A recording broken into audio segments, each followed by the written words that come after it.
MakingStarWars.net.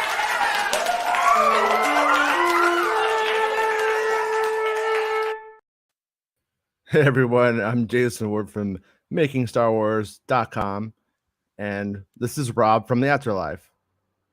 Still stuck in school. Still back in school. Yep. Yeah. I miss going to school. Going to school is the best. Yo, man, I do not. Really? Yeah, I fucking hate it. Yeah, You know? I was a big fan. Not of like elementary school and shit, like college I liked, But yeah, so yesterday, like really quickly, we'll get on talk about yesterday. Remember, so me and Rob, we were being sent evidence of what a new leaker duo had sent us, and it was of a moment from Tales of the Jedi, and they had cropped it and messed with it to such a degree we couldn't make any of it out. I was just like confused, and it was like kind of funny. And kind of funny. I laughed. Well, so it was hard. funny. Yeah, it was funny. Fell off my chair. At that moment, though, I was like, I'm like, but I mean, it's weird, and the weirder things are, the more realistic, the more the chance of it being true is as weird as that sounds. But anyways, yesterday I'm like, I don't know, this doesn't really feel very real right now because of the way it looked. And then but then I'm like, you're cracking up, but I'm like, but at the same time, I've had people send me stuff before and I just can't understand it, and they eventually just get frustrated and give me the real thing. Right? Like that's what and then that's literally what happened yesterday. Oh yeah? Well, right after, I mean, they gave me the video and from Tales of the Jedi. We'll talk about the spoiler aspect of that. Well, I guess if you're here for this whole thing's spoilers. So if you don't like spoilers, get the fuck out. Yeah, you're in the wrong show. You're in the wrong show. Someone typed in one of the videos that was deleted yesterday. We're not in a hurry, Jason. When one of the videos yesterday that was deleted, someone was like, "Oh man, why you gotta leak, man? Why you gotta spread the leaks?" I'm like, all they do is watch the shows with made up information. But the one guy other than Bespin, the two cats on the internet who got real info, that's who you get mad at. You don't get mad at the guys making bullshit up every day, right? No.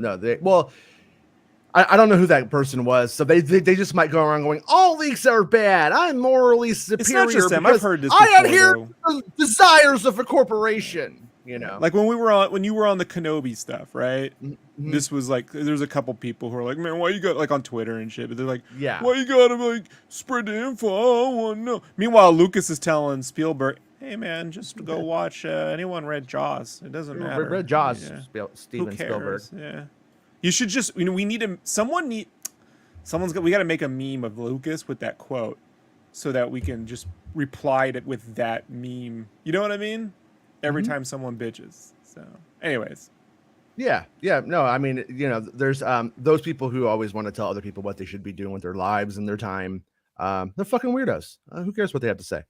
So, people laughed anyways, at me drawing, Jason. Like, so that's all you do? Just sit there and draw? Where are you gonna go with that? I'm like, well, here. But the leakers gave me the video. Made a video. Meanwhile, they posted it on their TikTok at the same time, and I had taken their video and I had it had a lot of like excess screen on it because they were trying to like hide stuff, and I kind of did like a recropping of mine that I showed yesterday, and but they ended up getting DMCA'd on it by old Disney. By old Disney. Old man Disney said no, and so his head floated out of that jar, crawled out of that jar, crooked over and went, get off my lawn! By the frozen head of Walt Disney, take it down, they said to them. He talks like me, he goes, DMCA! Yeah. Drinking mint and juleps from Frontierland while they say it. Turns out that mint juleps made from real parts of Walt. Well, these are white slavers. What do you expect? But I mean that's canon. That's canon, you guys. It's canon. It is. I mean, the maker said so, guys. I like to call him the maker because he made Star Wars, and that's what C3PO calls Anakin. So I say that, and I also say Yeah, it drives me Oh crazy. shit! Really? Yeah, you know people have like tranquil shower thoughts. Mine are rageful. Mine are like remember in Double Dragon when you got the bat? Yes. That's the Yeah. feeling. That's the feeling of my You dreams in the you really shower. would have liked 2003's Rob, because 2003's Rob Yeah. worked at Kinko's, and he'd have these Mhm. big cardboard tubes for like lamination, right? And on the hour, every hour, I take it out back, which faced the 15, Interstate 15. It was right where Fry's was in San Diego. You can still see it. And I would go back there, and I would just scream and wail it against one of the poles, throw it out into the street, and then go back in. Yeah. Then I go pick Yeah. up all my trash at the end of the day. No, somebody in the chat, I bet you Baymax knows. Baymax, by the way, says watching MSW and complaining about spoilers would be like eating McDonald's and saying you're anti-dog shit. I'm pro dog shit. I love me some McDonald's. Man of the people is why. You know? I'm for Shamrock Shake dog shit. What is that? What is that bad word that like Star Wars has two? One's like Carabast, and the other one is like it sounds like some Irish guy. Like you probably know him, Baymax. And like people say it's like Walt Flanagan. You know what I mean? I don't remember what it is. Walt Flanagan's dog. Walt Flanagan's dog. It's a Wookiee. No, but they fucking say it, and like when they say it, I'm like, God, I want to kill you right now. I just want to fucking. I gotta learn this one. Yeah. This would be really good for the annoying. show. It's really fucking annoying. Thank you, as a true dank ferret, which sounds like a fucking ferret that's dank as shit. Like I'm the dankest ferret in the land. Remember how that should be a band. Remember how stoners used to say dank all the time? They're like, "There's just a fucking dank purple Urkel." Remember that? I don't know if you probably don't remember that, but that was a thing. And yeah, dank ferret. It's like you don't sound cool when you say you're like a fucking idiot. And you make me really mad, but Dank Buds to be is cool. fair, Jason, that was my pet name for Marsha, so it's kind of an inside joke between us and our lawyers. So, yeah. And the guy who built this room, God, I hate him. Baymax says, "We're all makers here. Be your own master. Bow to no one. Space ghosts, politicians, Hasbro's like fuck them all. Thank you. We're all on the same page." James, you really are the Star Wars rebel, though, Jason. Seriously. No, I think I'm the Star Wars Bob Lazar. James says, "Do you like the High Republic?" Well, we're gonna have that conversation after this, after we talk about the spoilers from today. And before we get into the spoilers for today, I want to say that Jason. Oh no, it's Bob Lazar. Yeah, I'd really rather people not pay attention to the spoilers because it makes my life difficult. Bro, if you have the element, let's just get it out there, dude. Let's just prove the whole thing is real. No, I gotta go. 1:15, bro. All right, I gotta go. I gotta sell some rockets. I know that would get you out of here. Yeah, I gotta say, hydrogen cars right now, Jason. That's what he's doing. He's all eat chuta, typical Star Wars curse word. Yeah, at least that one sounds like you're yelling at somebody in another, like a different language. Oh yeah, and that was my final shower thought was, remember how in Battlestar Galactica, what did they say, frack? Yeah, they say frackin'. Yeah, you sound fucking just as stupid when you say that. But I decided that that Joss Whedon Han Solo ripoff show, that one wins because they just cuss in Chinese. And if you could cuss in Chinese, I think that's kind of cool. So Firefly. That was my Firefly. That was my. And if it comes out like 15 years before the movie, it's not a ripoff. Yeah, fair enough. Yeah. So, but anyways, what I wanted to say is that so the two leakers from yesterday proved themselves with the clip of old lady Yaddle biting the dust in. Yeah, they told me, they showed me that I am wrong at least 20% of the time, right, Jason? Yeah, sure, 20, Rob. 20. I mean, I was right about the hair, that's for damn certain. But when everything else yesterday, I may have been a little off. Wasn't my day. No. But that was, but that's what I was saying at the end of it. I was just like, you never fucking know. That's why I'm always just like, I don't know. you. And then usually though, when somebody's faking, what they'll do is they'll just like go too far. They'll go too far real quick. Well, that's why And I'm then back in school. I had to go back and relearn the basics of spoilers, and spoiler catching and scooping. Right? You're a scooper. You're a scooper. You and Umberto, you guys are like Umberto the Gonzalez. twins. Yeah. You're like. did he retire from the old No, scooping? he's at the Rap, man. He just broke. He does like legit now though stuff. Like that's what I'm saying. I feel like he stopped from talking about how like Iron Man 19 is coming out next month or something, like next year or something like that. Like, and kind of moved on to keep his job. Yeah, he likes nice shoes. You want those nice shoes. You can't do what I do. I'll tell you what though, he's really good at like documenting whenever he goes out on trips or to anywhere. So like he was like footage from Hall H, all that shit. You know what I mean? Like he was really good on like his Instagram and stuff. So snappy dresser, keeps that real. Snappy dresser. Got to give him credit. And it's hell of a snappy dresser. Baymax says in Ireland there was a sitcom with old priest called Father Ted, and they all said feck instead of fuck to get around TV roles. People then started saying it in real life. That one, I'll take it because they sound like angry fathers. Anyways, what I was going to say, I got focus, Jason. Focus. Forward focus. Okay, that means we go real slow, but we eventually get there. Break down a couple times, but we get there. To be fair though, Jason, can't be a I love that show, but he had a headline yesterday. It took him 2 hours to get to that headline. The 3-hour show.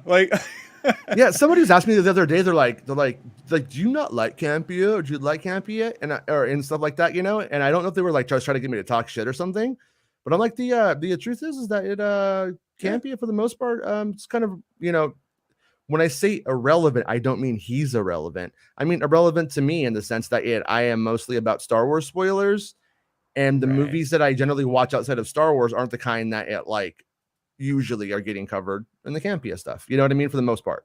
So and you don't watermark your spoilers and then claim they're not real and then put them I should have. Oh wait, what? I should have watermarked the video that this guy sent me yesterday. I really do want to say though, we didn't get a chance to do it last week because we were pizza party and I just totally forgot. But rest in peace, John Schnepp. Right, 2018. I was supposed to see him at the Vegas con, but then I was in Burbank for E3 and then at the Schmodown. So everyone was like, friends of Schnepp. I only met him once, but they just had to say that because the guy running Collider at the time, what was his name? Mike Rodriguez, the Bitcoin motherfucker. That dude was like, who's this guy? Why is he here? And so they were just like, friend of Schnepp. I'm like, I wish. But then he passed away that weekend. It was really sad. Yeah.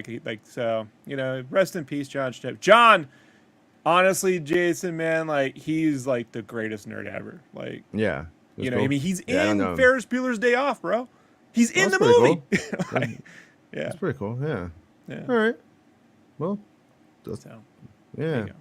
But it was just like a sudden death, just out of nowhere kind of thing. Yeah, I had a stroke, and unfortunately, when they were giving a play by a bit of the info of what it was like for him in the, they took his girlfriend, I don't know, his fiance took a photo of him in the hospital. I could tell because my father had passed 2 years before, and I was like, oh, it's not gonna happen. I could just see everything, so it was sad. But this is what links up with what I wanted to get to. This is what I was trying to get to.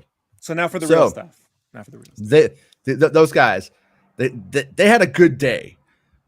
They had a big day in terms of a good first day. Honestly, what's the second day going to bring? I don't know. But on their first day, they come out. They're like, here's Yaddle's death. Here's the video of Yaddle's death. It's pretty big, actually. Yeah. And I got to be honest with you, of all of the years I've been doing this, the animation leaks are usually much different. And this is the first time I've ever seen an actual straight up animation scene, leak. That doesn't happen. You don't really, that doesn't really happen. That's never happened. So rad, good job there. Golf clap to them. And thanks, Breezy. They come out I give it away at the end of the night and with the Acolyte stuff. And at first I was like, I'll be honest with you, I was like, oh, here we go. They got a little taste of the E fame for 1 second. They're high on their own supply, Jeremy Corbell. and now they're gonna what? No, and now they're gonna oh yeah, kind of. And now they're gonna go and like start just overreaching with every like Elizondo. anybody who told them, I heard this or that. And then when they started talking about the stuff that they were talking about, I was like, I didn't know what all that they knew, but the environmental stuff is on. It's correct. And I heard about some of the stuff with through like the Willow Avenue. Willow filmed in Wales, over near the Bespin Bulletin territory. And then, but they were, Bespin Bulletin did a story about how they were going to film around Reading. It's not Shepperton, is it? Well, no, it wasn't Shepperton. I don't think so. Anyways, they're filming in a studio over in Reading. And one of the like kind of crosstalk conversations we had was they're doing it because for the exterior reasons. Like it was an added bonus to filming in that location. And so when they started talking about this planet, I was like, yeah, that's not off. And the planet, I mean, from what I had heard, the best way to describe it would be like, remember the concept art of Octu when that had like Maz's castle on it? It was like Octu Castle / Octu. It was like they were kind of the same. There was like one that came out in the batch. Yeah. Force Awakens art book. I got all excited about it. I'm like, why wasn't that in a movie? Yeah. Sometimes it was Maz's castle. Sometimes it was like a castle on Octu, depended on, But anyways, it kind of has like that green kind of hills like in the background. But then I would say that some of the stuff in it is like, that fucking weird ass mountain in Close Encounters, that like big flat mountain with the top. Yeah. It kind of has some of that Craters of the Moon. Some of that kind of stuff that makes it makes it a little bit alien, if you will. So very European / alien, fancy mountain, and then with a little dash of I don't know, Japanese sort of flair to it. So it's not unlike, it's sort of in a weird way kind of like concept art for Naboo to some extent, but not exactly. Yeah, Devil's Tower in Wyoming, but not as big, Devil's but Tower. The Devil's Tower. You got me. Yeah, you got me.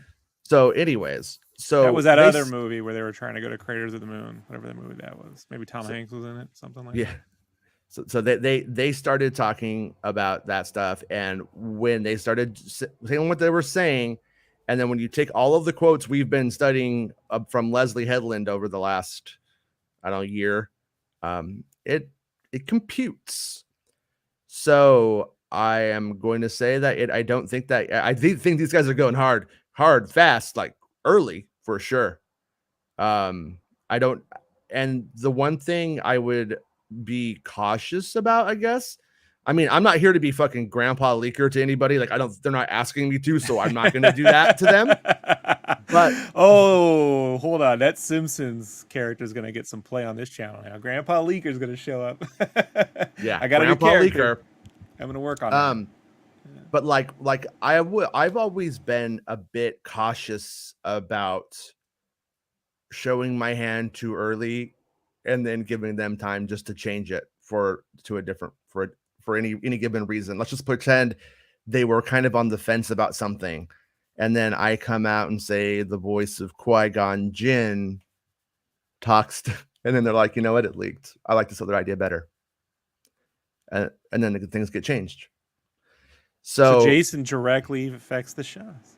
I don't know about that, but I mean, I'm not saying that. I'm using that as like a hypothetical.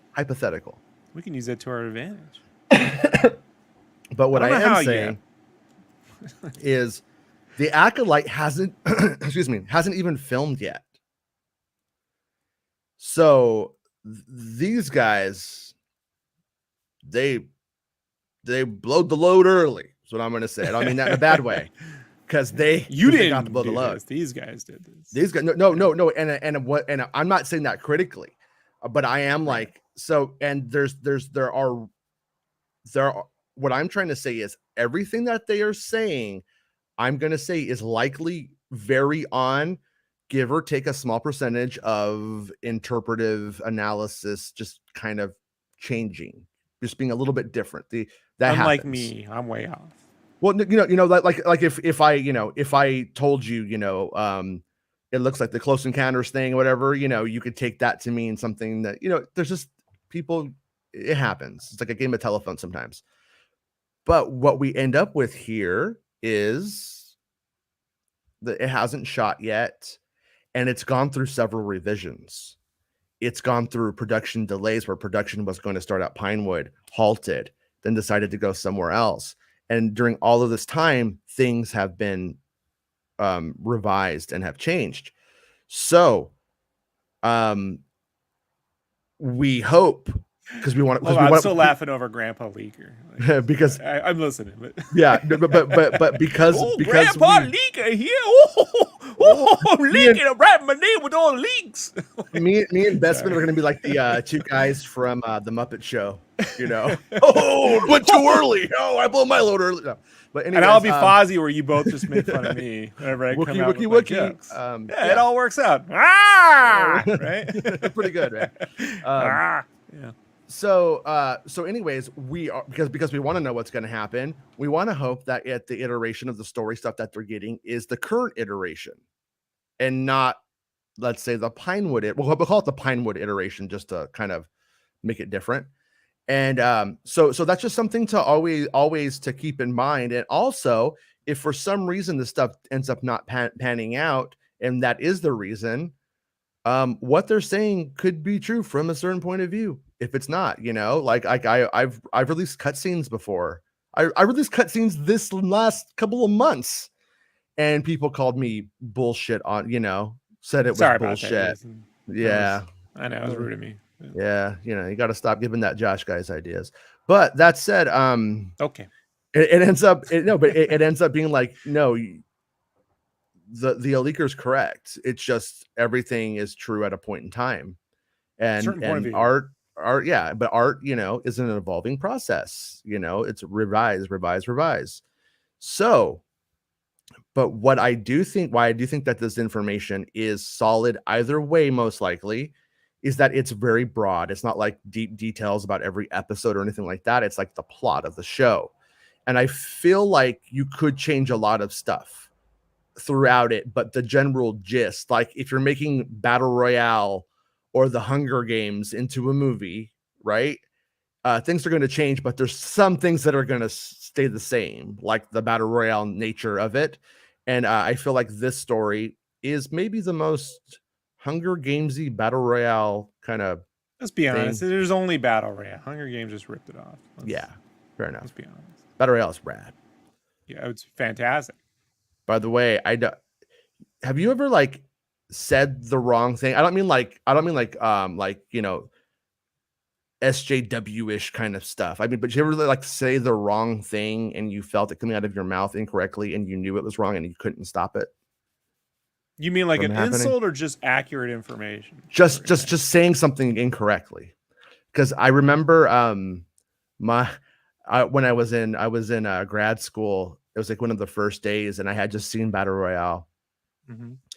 And they're like, and it was like the first day of class, so the teacher was doing one of those fucking stupid icebreaker things, like what's the last good movie you saw or whatever. At the time, it was Battle Royale, and out of my mouth comes Battle Royal.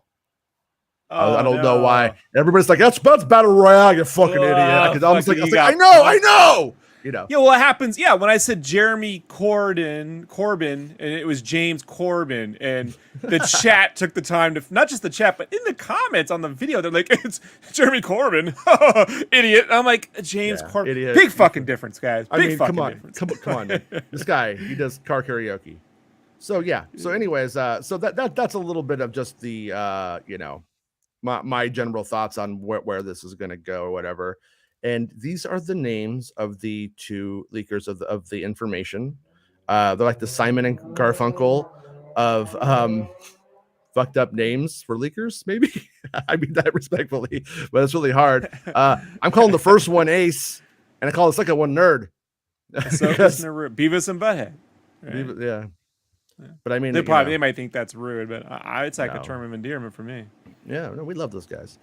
But it does. We appreciate these guys. I was thinking about their like names though. Isn't it kind of like they were like two nerds who studied the violin and then they became like a metal band, and now this guy's Ace and this guy's Nerd, you know?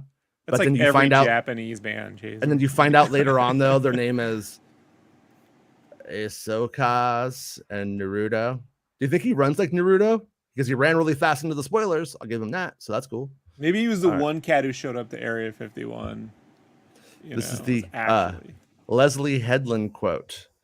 I actually went more towards martial arts films and storylines that are a little bit more personal and less global and galactic, Headland said. Those warriors were on missions that were deeply personal, with people feeling wronged and having to make it right. Is that said Wuxia? Is that how you say that? Or is it like Wuxia? I don't know. Wushu. Films. It's Wushu. Wushu. Wushu. Yeah, that's what Darth Maul, Wushu. He does Wushu. The martial arts. Yeah. Wushu films and martial arts films from King Hu and the Shaw brothers, like Come Drink With Me and Touch of Zen. They're monks and they're also martial arts heroes. Oh, so everyone knows their shit. So be dropping Touch of Zen out in the fucking. That's exciting, actually. That's like, because if she had said it's the Paper Moon of martial arts films, I would have thrown something, Jason. Like, it's getting a little fucking old. Yeah. The Paper Moon. Like, and those Paper Mario games, they need to chill out with those. Make a real Mario RPG sequel, all right? They've done enough Paper Marios, bro. So, so if you remember, if you've been following along for the last time, the casting calls and stuff, the code name for the main character is Ara. And Ara's home planet, codename Senshiro, and it's full of marshland and mountains. The other two concepts included some snowy hills and a desert. So this is talking about concept art that he has either seen or has. The second planet is called Feather. Not much info on it. The second one is something, and I haven't been able to connect it. I don't remember if it was in like the Trevorrow draft or if it was from like a Return of the Jedi fucking like throwaway name, but that I've heard that before, and the second spelling as well. And so I think that's so that I found that just to be weird, but I can't, my brain hasn't connected it. So maybe when I stop having rageful shower thoughts about people using science fiction cussing, it'll come to me. So this is okay. So the two main characters, Ara and Pen. Oh wait, did I read? Yeah. So okay. So this is more of the setting right here. I just wanted to kind of get that out of the way. So we have this like, mountains. Like I said, the mountains kind of have that Close Encounters kind of vibe to it a little bit, and so it's basically kind of like Octu, or I should say more like Ireland, where they were the non-island stuff that we got pictures of back in the Last Jedi days. So okay, so this is considering the two main characters are in Pen. Pen is political and mystical. Ara is a strong fighter and duelist. They struggle among the acolytes on their own, but when working together, they beat out everyone else. So I'm doing this a little bit out of order, but the reason why I just kind of want you to understand who the characters are. And so Ara's our main character, and she's just a straight up fighter. And then Pen is political and mystical. Well, both of these are like Sith Lord qualities, right? Right. And so what I kind of think that they're probably doing is, as we know how this usually goes, there can only be two, so they will destroy, maybe together, one of them will become the Sith apprentice, and they'll probably kill the master. And maybe as friends they go on, and maybe we're going to have Sith friends, which would actually be interesting for a time, because as we know, eventually the Sith way will mean that they will have to kill each other. One will want to kill the other eventually. the lesser of the two, and that's how it goes. And kind of interesting though when you like think Gary about it. Kurtz and Rick McCollum. Well, what do you think about it? Because yeah, Santa's all Jason flexing because he knows Octu is an island and not Scotland. I Speaking thought of of that flexing, stuff. Santa's new thumbnails. He's like looking like he's from Orange County Choppers and shit. Like he's got tattoos and forearms. No, it's on his new thumbnail for his video, and it was okay. like he's got a naughty or nice forearm. Look at that. Hey. Sleigh rides, ladies. This is concerning. So, anyways, but where I'm going with it is what I find interesting about it is if this show has like longevity, you know, I wonder if it's going to end up with our actual hero dying in the big picture. She either will take on the qualities of Penn as the story goes on and become ultimate, you know, she'll the become ultimate Teller. version of the two. Yeah. Teller's Or superior to Penn. Let's be honest. fair enough. But yeah. So, anyways, interesting, just kind of story prospects there. And then so right here, this is some of the tweets that were made from before that info. Hey, he's here. How's it going, dude? There he is. Hey, we appreciate you. You're As doing a good opposed to job. yesterday's show where I was like, these fucking unless that's the fake account and you're a fake one. But what's Luke up to, Jason? Where is he? What's he doing? You guys ever want to jump on and talk about your shit? And you know, you're always welcome to, you know. So anyways, currently speaking to a source working on Acolyte. These are the code names of the main characters. Aura is the lead. Paul is a Sith Lord, only one season because he dies. So I think that right there is actually a really, really telling element to all of this, that our acolytes might just kill Paul at the end of the Paul might day. be a famous cat too, right? Like a famous actor, because yeah, you know they like to do one. They do that Sean Bean move, right? Yeah, I think they're doing that with the grandfather Theo Huxtable. That's his name. Theo, grandfather, special guest star, 2 episodes, looking for an established actor of color in their 60s or 70s. And then we got Miri, who's the little sister, and Penn's the best friend character, CGI male alien. Maybe Penn's not going to go in and try to become a Sith Lord. You know, maybe Penn is just her friend and she'll end up taking qualities from Penn, you know, to make her better. But yeah. But anyways, the basic plot of the show is that Miri is that these bandits come. Actually, I'll read what he says. Wait, hold on. One more time. Penn is political and mystical. Aura is a strong fighter and duelist. They struggle among the acolytes, not working together, but they beat everyone. Okay, so they struggle among the acolytes on their own. So they do say Penn and Aura are together, and they struggle among the acolytes. I wonder if Penn is going to be a Mun, and that's going to be, and Penn is going to become Plagueis. Penn is Santa, and Aura is May.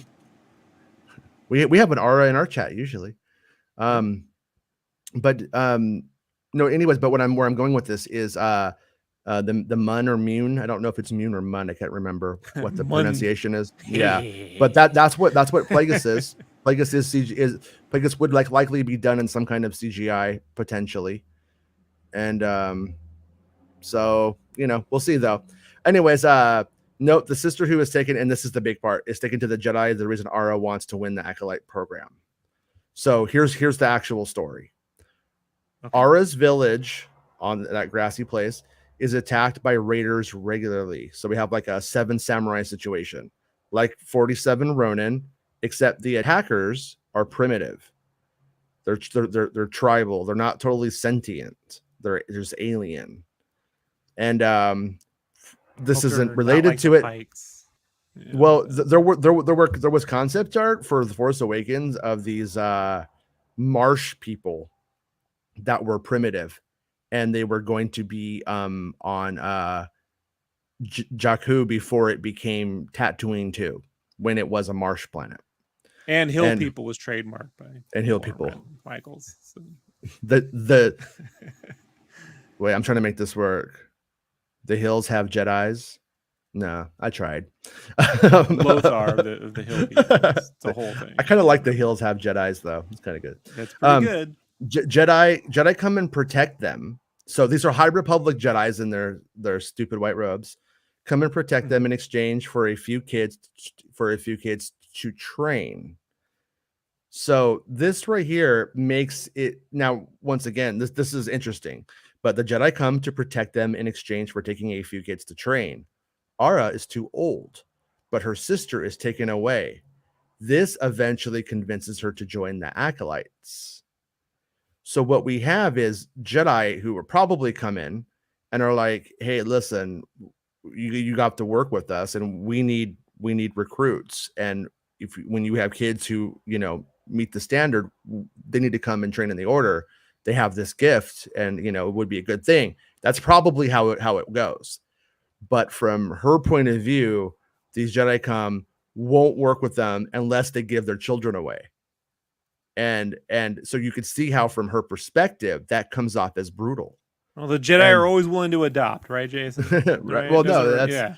I mean, if it's one of those situations where you have to play, you know what I mean? Like you're either in the system or you're out of the system. And if you're in the system, we protect you. And if you're in the system, when we identify a Jedi, they must come and join us because it's important. They have a unique gift. So you could see how it could come from a very good place, but then you could see how when you're up shit creek, that good place now becomes something held over your head. And I've seen people bickering about this back and forth, but I think it's actually a pretty clever way of making our hero, who is essentially evil, understanding them and being able to at least have empathy. Yeah, a little bit of sympathy and empathy for them. I get it. Yeah. Yeah. So at the end of episode, destroy the galaxy. Right. Yeah. My mom would be like, "How much? How much do I get for the kid?" It starts filming in the fall. Yeah, and once again, good work, guys, and thank you for all the help over the last couple of days, and for sharing what you know, and not being douchebags who go on Twitter and just retweet when people some people will go and get a real story out, and they'll do a quote cheat and write, "Yep, I knew that. Yep." Sorry about that, Jason. Again, no, I mean, a few words. No, it's when you want to when you want to these Naruto and Ace, as we're calling him today, Ahsoka's go out and I'm like, well, I know that something that they're saying is adding up. So I'm not going to go out and just be like, "Yep," and try to co-opt their work, because I hate that shit. You know what I mean? It's like everybody should support one another and not try to build themselves up. I like how these two guys have come into the scene. They are very egalitarian, I'd say, and that's how it should be. So at the end of episode 2, Raiders destroy the town, and the Jedi come too late. So she already has herself in a bad. Like the cops. Yeah. Basically, the cops come too late. Hours later, right, Jason? Theo Huxtable, played by Bill Cosby, dies. Who's the grandpa? And then Ara wants to be taken to her sister, but the Jedi don't let her.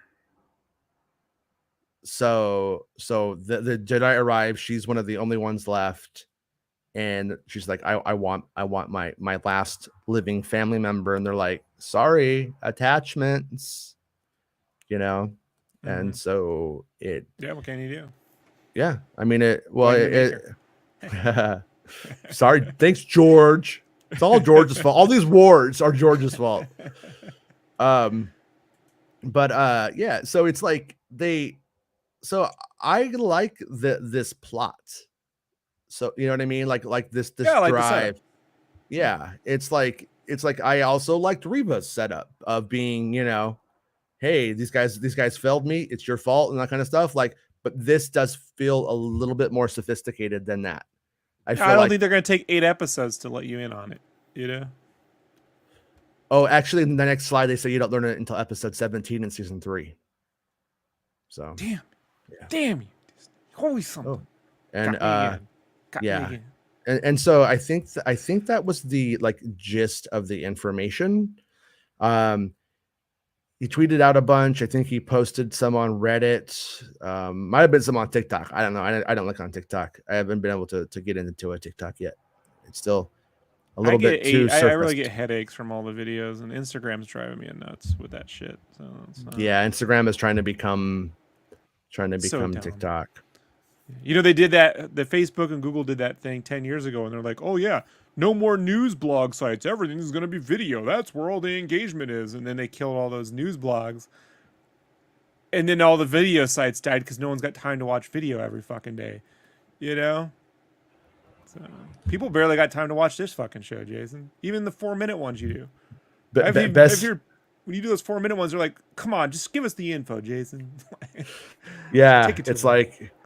like, hey, give us the info. We have no room for subtlety because we can't cancel you for saying something if you could explain it. Also, if we have to listen to it, we want people to really only be able to say something a little bit correctly. I'm not too big of a mush mouth. Bespin texted me, "You horny bastard," over the picture. Yeah, I mean it's a good picture. She's out on the red carpet. It's a good photo. I mean, if I was a Sith Lord, that's how I dress. I'm just saying. So, what can you do? Fucking Baymax. Can we get a Sith Lord Danny Glover? Look, I got both of you here because I'm too old for this shit. Sam Jackson's like, there's only one color purple in Star Wars, and that's my lightsaber. Can we just become the Sith Lords? No, you gotta kill me. I'm too old for this shit. Every single time. He was 37. And that when he was too old for this shit, Jason. He wasn't even 40 yet. My ex worked at an outlet mall and in like a shoe store. And one day Danny Glover walked into it. And she was like, "Oh shit, it's Danny Glover." And then she looks down and he's wearing those toe shoes. Those shoes with the toes. With the toes? He wears the toe shoes. So great. Yeah. It's great shoes. People hate them. I don't like them. Like, I don't wear one, but I like them. I mean, for the first time, I think he wasn't too old for that shit because that's something old people might try. You're never too old for that shit when you're rich. Oh, okay. Right? Yeah, that's how it works. But I say there's never any time for Crocs. Junkbox says, guarantee you that she's going to be Darth Plagueis, and they're going to recycle George's plot from Underworld where she turns to the dark side because of love. Yep. Yeah. Possibly. That was exclusively in Underworld. It had nothing to do with the plot of the other fucking movies he made. But the thing that Junkbox needs to kind of accept with that though is it would literally mean that like Palpatine is into granny porn. That's what it would mean though, because this is like 100 years before, so she'll be about 75 by the time. So Jason, he'd be like, you know what? Hey, and you know what? I'm not judging them. If they want, he'd like to force. They're like, Leslie Helen's like, I was thinking more with Plagueis, more like Harold and Maude, maybe. Okay, all right. Yeah. Palpatine and Maude. So yeah, but so the timeline wouldn't necessarily add up. But I was like Madam. Remember the old puppet with Corey Feldman? Remember that one? Corey Feldman? Yeah, when he was like a little kid, he was on a TV show called Madam, and it was this old. She was a puppet, but she was like a Sunset Boulevard type. Did it have like weird lips? Yeah. Like a weird. Yeah, I kind of remember that. That's weird. Yeah, I barely. Madam. That's just like weird. All right. Santa knows. He was like 30 when that came out. Olivia Munn, the best Munn. Hard to disagree with you there. Pretty good Munn. To be fair, her last name's Cockburn, but Cockburn? For real, yeah. Yeah? Yeah. Howard had a field day with it when she was on. If she I'm gonna add that as the other reason it's too bad she didn't go into porn instead. She could have just used good her real director name. Though. She's got that movie coming out where it's like all 50s-ish and shit, like they're like in a weird, I don't know if they're in like some weird test tube town or some shit like that. Looks cool. Like Doomtown from Indiana Jones 4? No, they're like in a 50s like Truman Show kind of like town or something. Chris Pine's Okay. in it. I think it's the chick who's the new Black Widow. Oh, I is think it? that's Wait, her. is it that movie that's like about like kind of like planned communities and Yeah, artificiality, and yeah, it's like yeah, yeah, there's yeah. the scary under And she directed that. the under. Yeah. Okay. Okay. I haven't Yeah, seen it obviously, but she's talented. Probably coming to Star Wars soon. yeah, uh, Looks good though. give her a Good shot. trailer. Okay. I always like movies about I like suburban dystopia. I don't know what you call that, but yeah, I like Paranoia. that genre. What does it mean to win the Acolyte program? What's the prize? Plagueis' Apprentice. Yes, that's basically what it is that you end up having all of these acolytes that he did so much yesterday. And he, in one of the tweets, he explained it. And basically what he said is that they're in this acolyte program, if you will, maybe even a contest, and it just sounds like a bunch of people are duking it out. And I'm trying to look at the tweets. At the end of episode 2, Raiders destroy the village. Penn is political and mystical. Ara is a strong fighter and duelist. They struggle amongst the acolytes on their own. So when they're individuals, they suck. When they team up, they're working together, they beat out everyone else. So the one thing that I am a little bit like sort of confused about at the moment is Penn and Ara.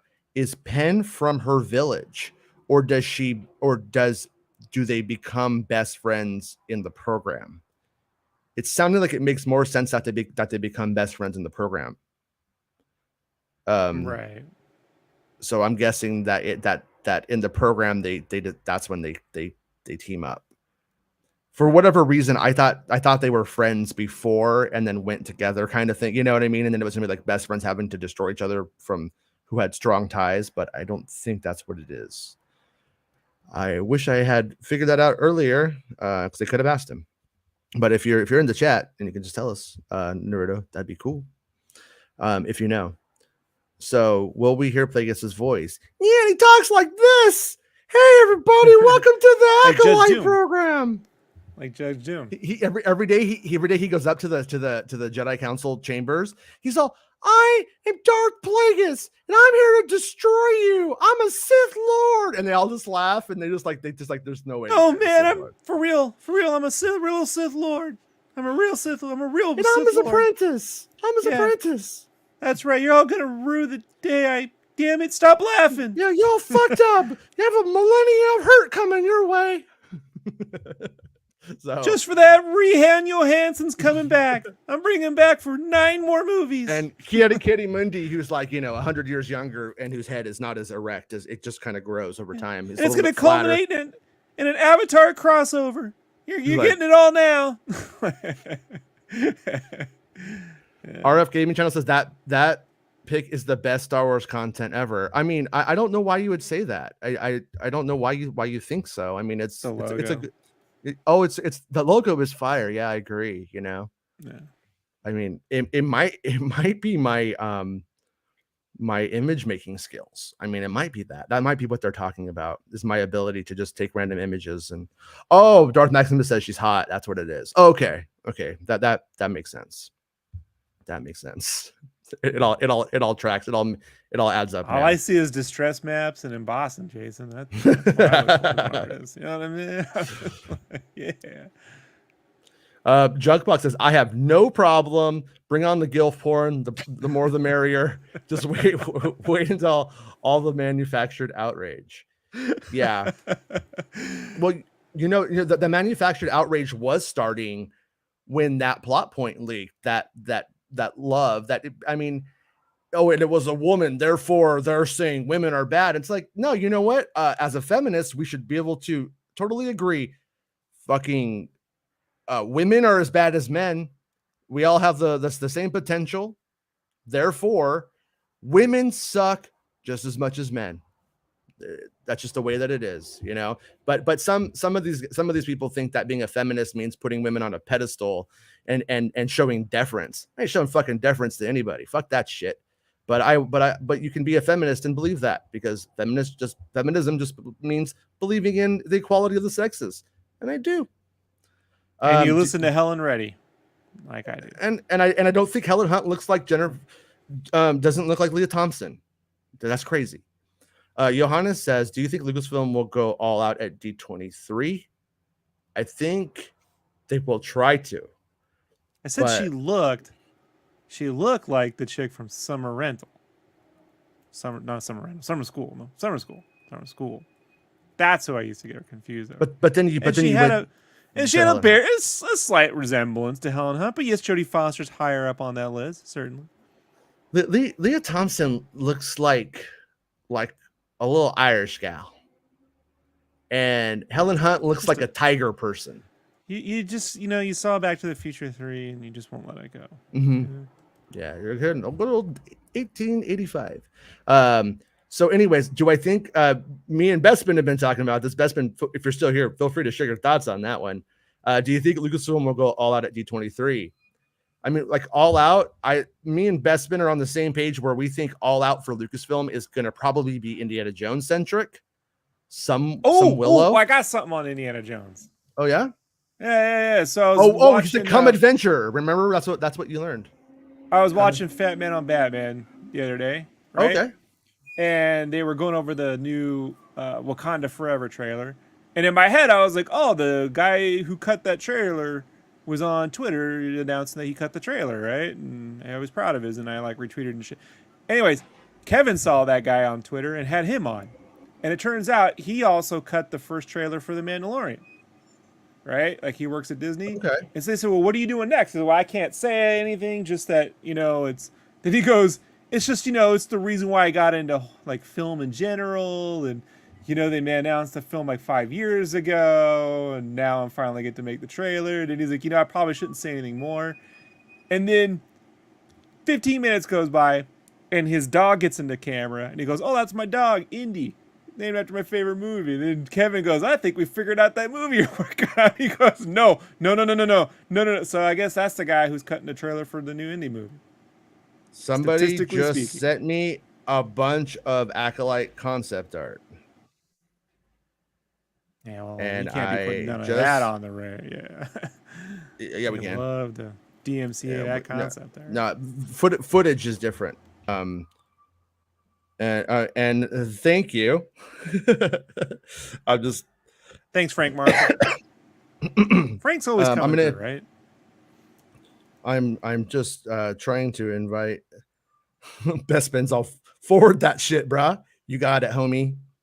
I mean, at least let me make sure that if they say it's okay, I share, because if I don't know if this is like a news source or if this is stuff that's out. I don't know what's going on. I'm on a show right now, so I'm just doing. Jason doesn't even show me stuff.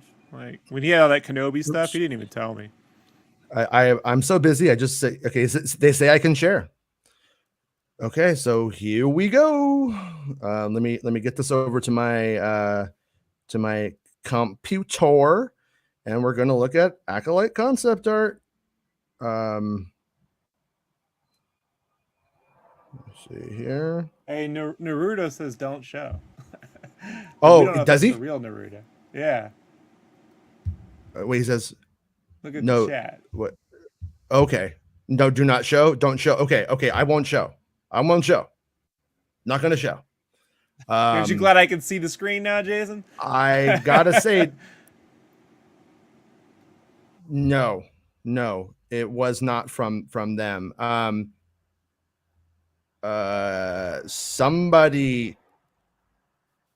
It's Frank. Yeah. Frank Marshall.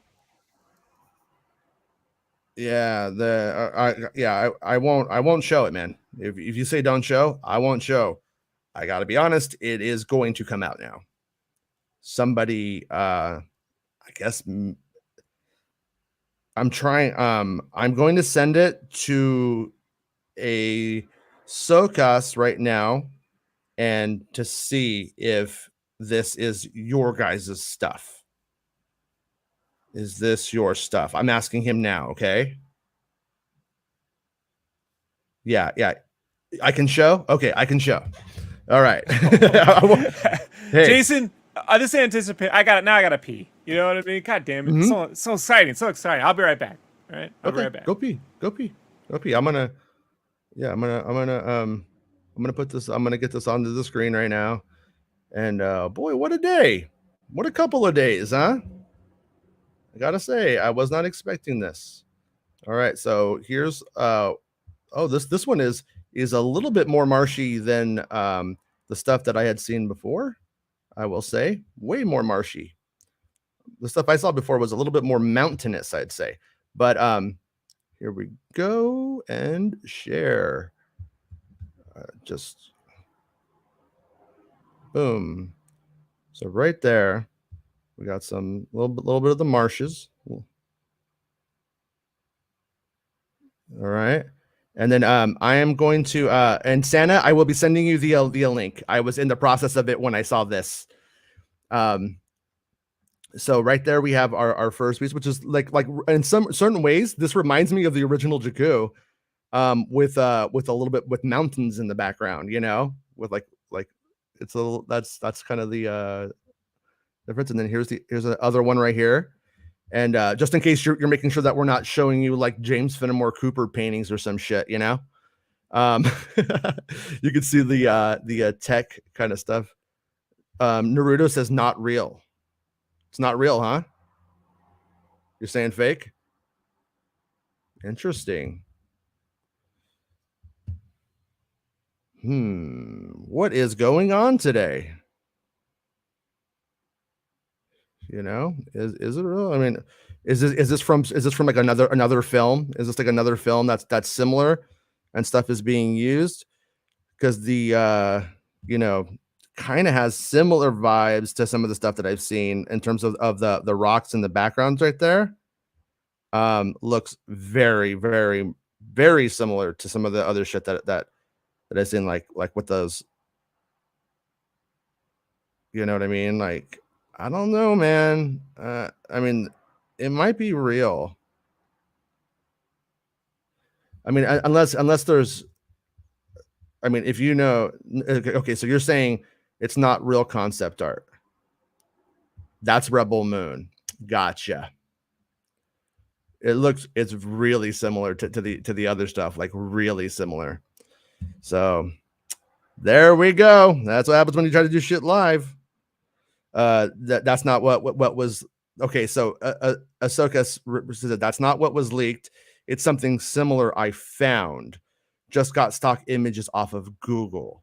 I was using them to compare. They're not concept art for any projects.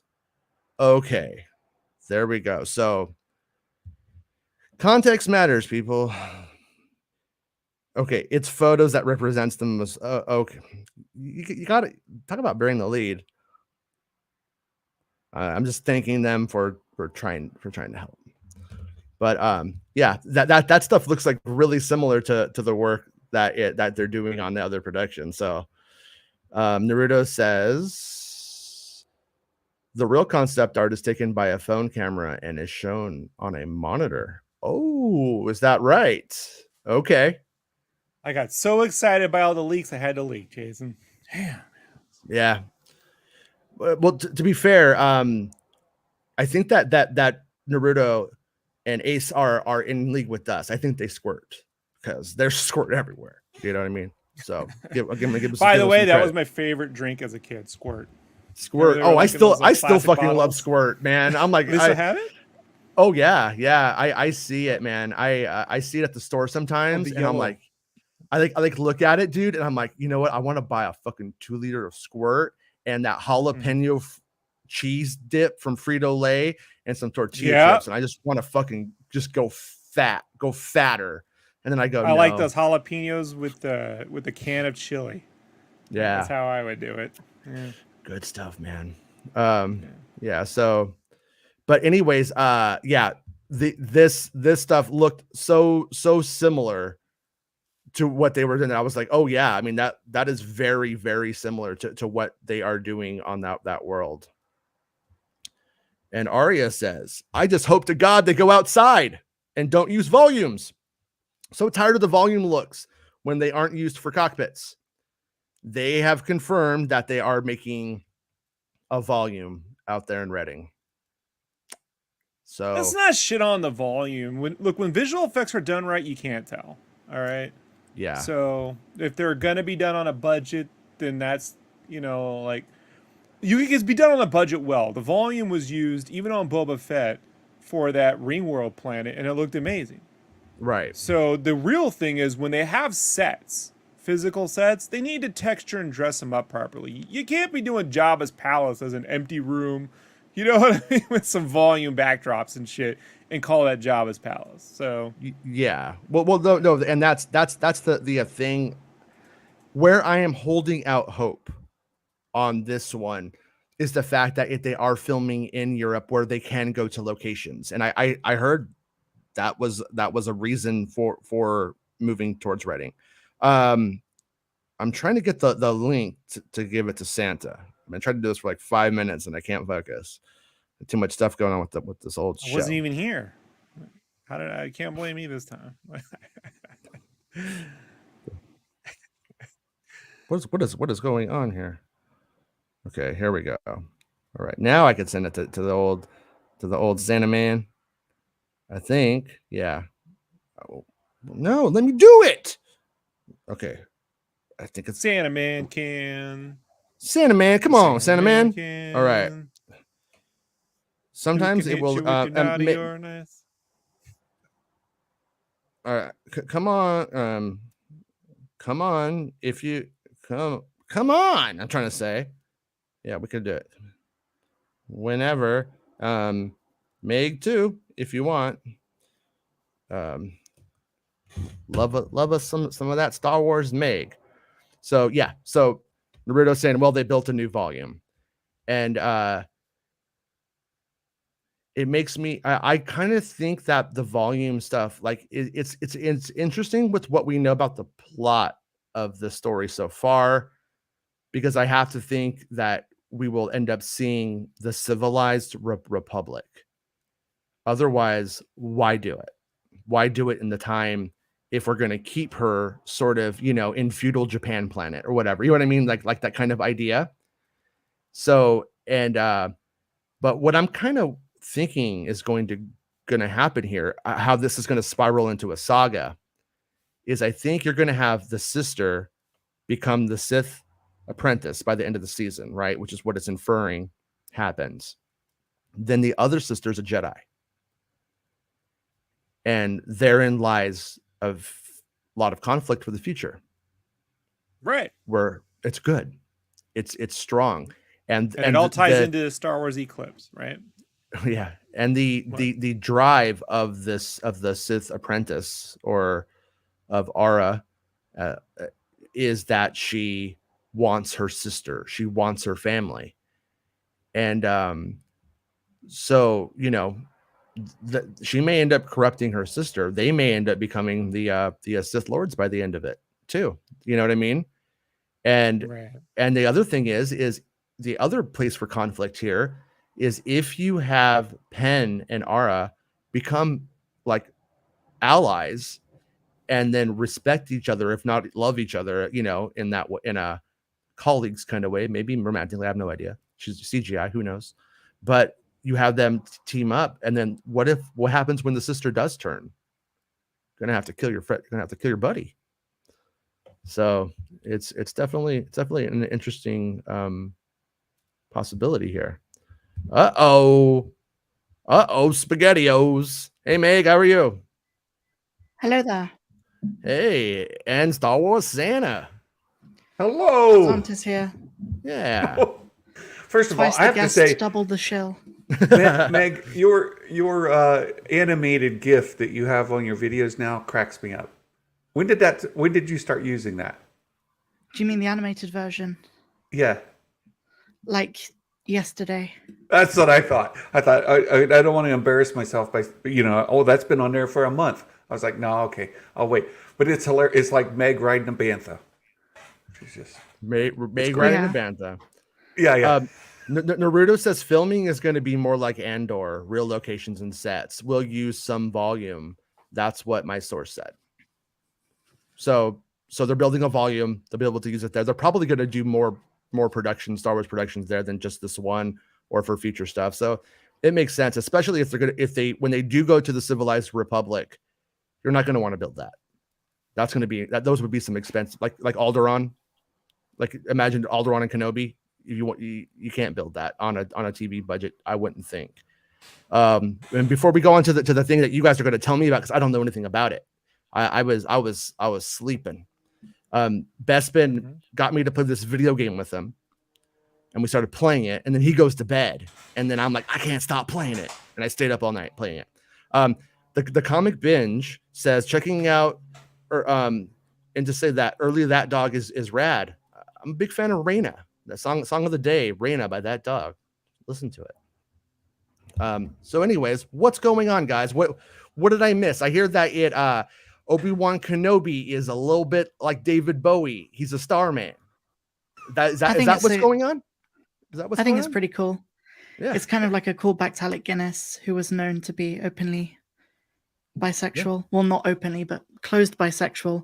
It only came out after he died that he was done with the crime of buggery back in the day when homosexuality was a crime here in England. Yeah. So I say go for it.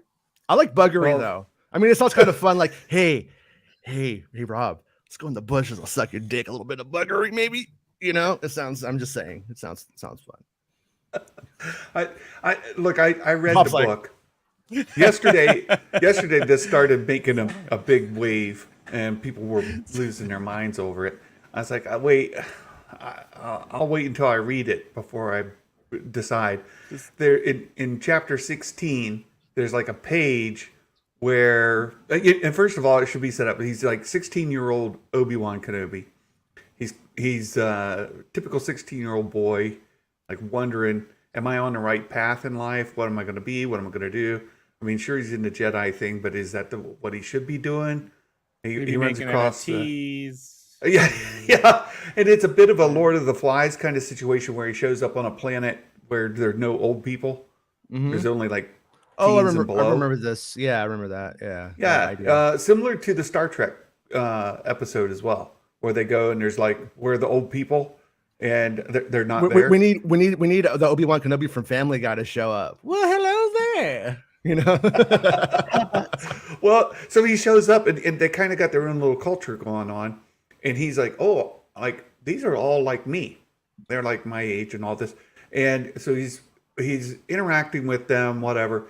And in one of the evenings, there's a bunch of folks in little groups, and there's a couple making out across the way. And they're looking over there like, oh, they seem to be really enjoying themselves over there. And a boy walks up to Obi-Wan and says, hey, you want to try that?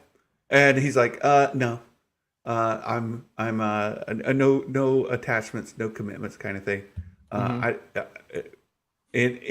He's all, I'm poly, sorry. I don't want to be in a relationship. In his dialogue, he's like, it's not you. I mean, it could be you. It could be somebody else. And he looks around the group and wonders, would I be in a relationship with any of these people or none of them? And come to turn out, he decides, it's not my thing. I don't want to be in a relationship with any of these people, and he moves on. That feeling, yeah. So now, just because he had that conversation with that boy who wanted to know, hey, would you like to try that? He's now all of a sudden Obi-Wan must be bisexual. Well, that's nothing, Santa. You know, Zahn wanted to have Obi-Wan in a big orgy like Caligula with Obi-Wan and all of his clones. So it would have been Obi-Wan and 2 and 16 and 69. Obi 69. That was his. That was a big joke, Santa.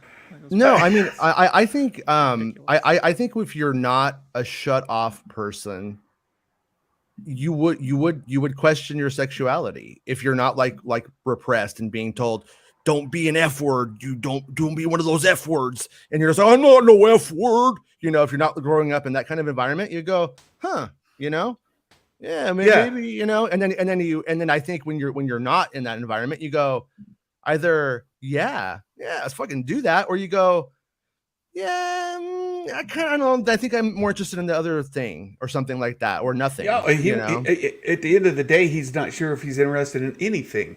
Right? I think it's good though, because what I'm trying to say is young people are going to question their sexuality, and they got Obi-Wan Kenobi having that moment. You know what I mean? Whether he's bisexual or not. Well, Right, initially, I was gonna give him the Pippi Longstocking hairdo that Bugs Bunny has in the Viking bit. Which Well, he does have a just- ponytail. I just adore.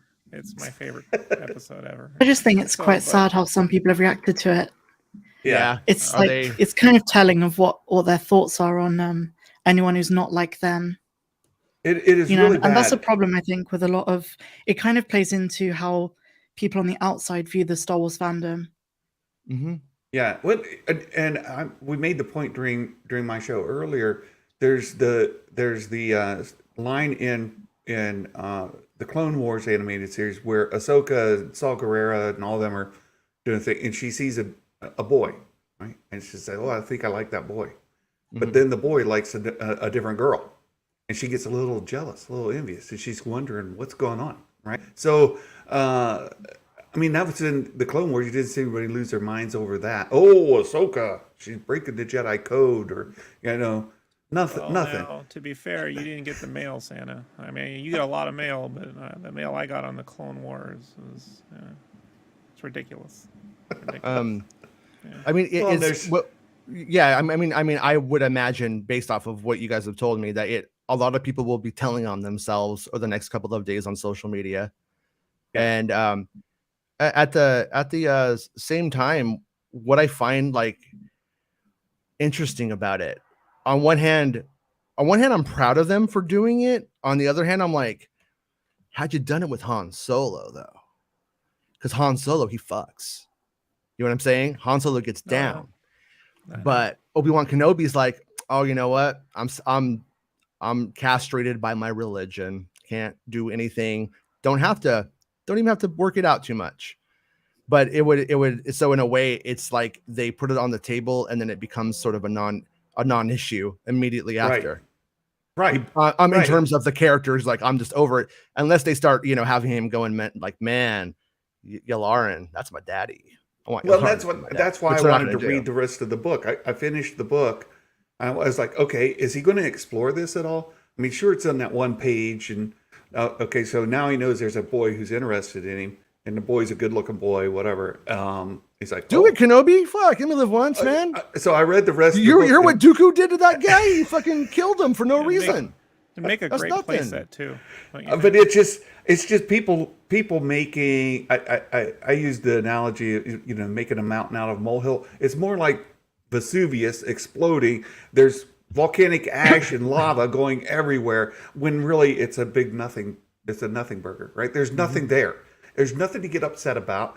Obi-Wan, it doesn't change his character. It doesn't change his backstory. It doesn't change his identity. None of it. What do you think, Meg? Meg, do you think it does? I've always thought he was something, whether that was bi or pan or whatever. I always thought that was what Obi-Wan was. He's got that energy in the Clone Wars and the prequels. I kind of love that. And I kind of love they confirmed it. I think we need more queer characters in Star Wars. Yeah, and more main characters who are LGBT. Yeah, because like Ewan McGregor, I mean, in the early Ewan McGregor films, I mean, that was in a lot of his films. Like being bisexual was in like a lot of his films. I never really, and obviously he's an actor and not Obi-Wan Kenobi and all that kind of stuff. But it's like, yeah, the guy who could be in Velvet, was it called Velvet Goldmine? I think it's called Velvet Goldmine. Yeah. The guy who could be in Velvet Goldmine, he has that kind of energy to him, and he plays Obi-Wan Kenobi. So I think it ultimately makes sense. Yeah, if anyone throws a fit about it, you just call them a dank ferret. All right, I gotta go now. I'm hungry and I'm a diabetic. Bye. Bye, diabetic. The other side of that is this is a natural part of the story. This isn't like forced. That's the other thing that people will complain about. Oh, you're forcing diversity into my story. Oh, that's bad. It's a Lord of the Flies kind of situation, and Obi-Wan throughout the whole book is kind of questioning his future and who he is in the scope of the universe. It fits perfectly within that to have a little sexual identity question along the way. Santa, don't have conversations with bad faith actors. All right, Well, like some guy out tells you he's the Easter Bunny and it's clearly Joe Rogan. It's not the Easter Bunny. It's Joe Rogan. Don't have a Now that I conversation. think of it, I don't think I've ever thought of any Star Wars characters as straight. Hmm. Well, I mean, They've always been flexible Well, in my mind. Yeah. Well, Max Rebo's. Well, I mean, you know. I mean, on one hand, what Meg is saying, I think makes sense to some extent, though, because Right. early Star, and I'm not saying it's like, I'm not saying we should give it a golf clap or something like it's, but it always did. It played with gender roles to some extent from the very start.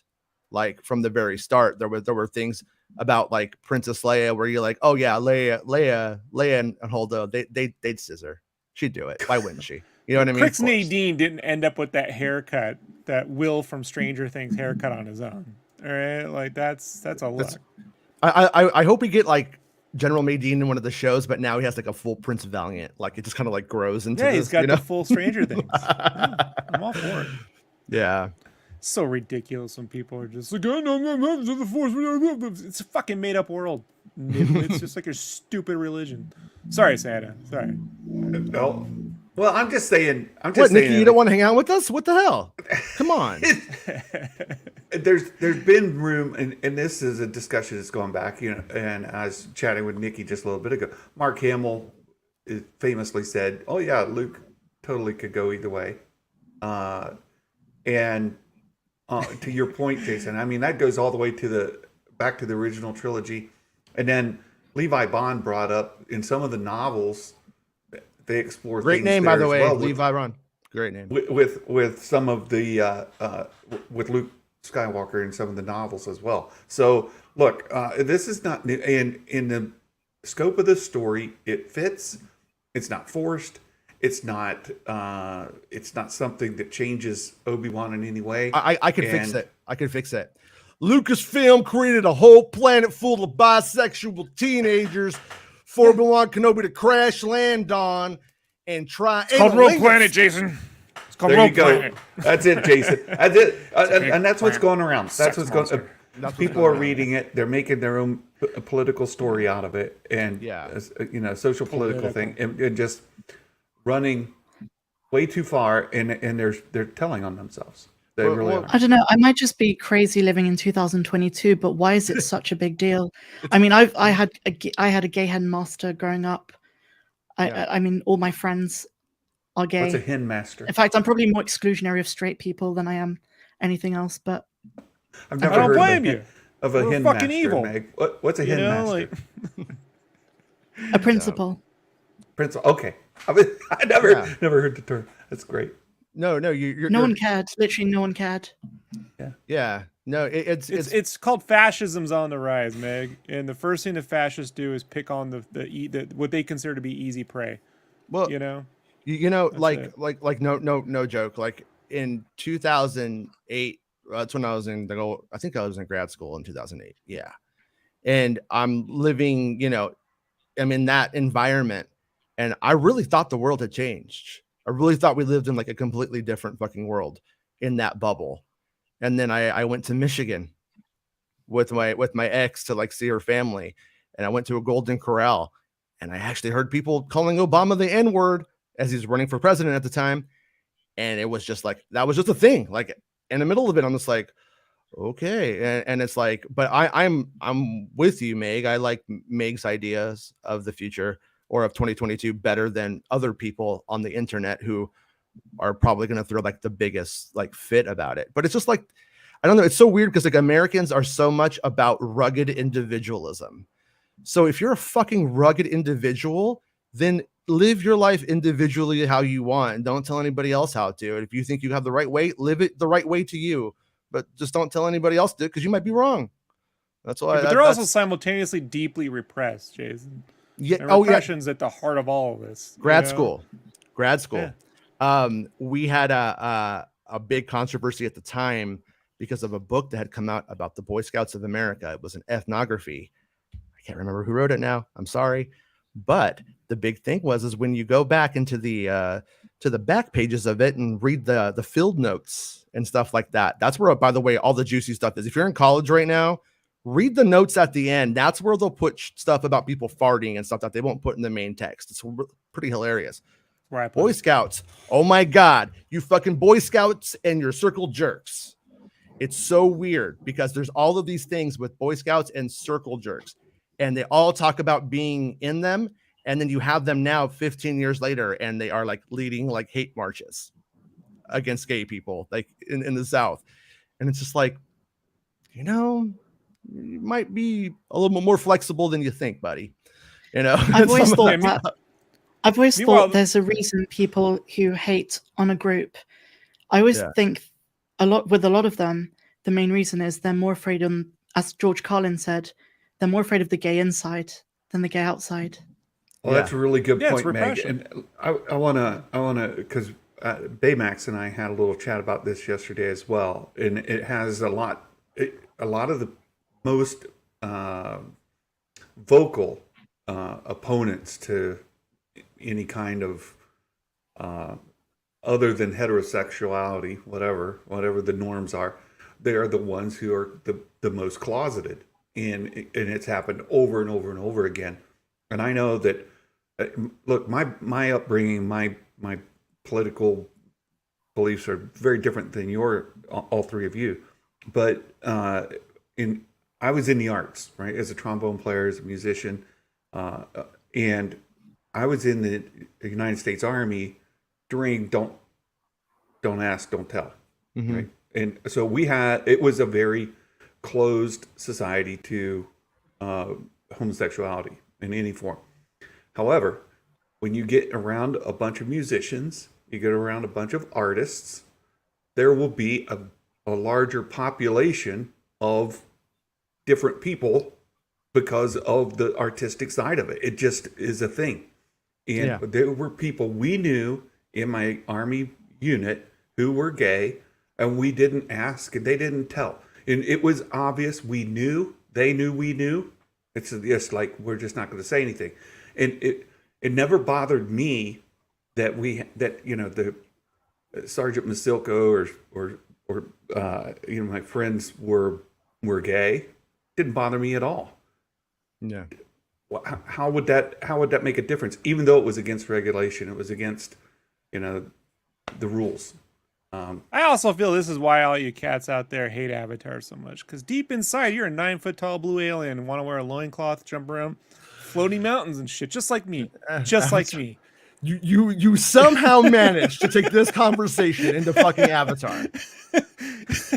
Look, the window was slim. I had just before I got too serious, I had to go in there and look, I'm blue today, Jason. What do you want me to do? Fair enough. No, it's just I agree with Meg. I think that when some of these folks who are coming out, the most vehemently against this, again, it's a page and a half out of the book, and it's not even changes anything. It's not like he comes out and says, "Oh yeah, let's go make out next to this other couple making out." He doesn't do that.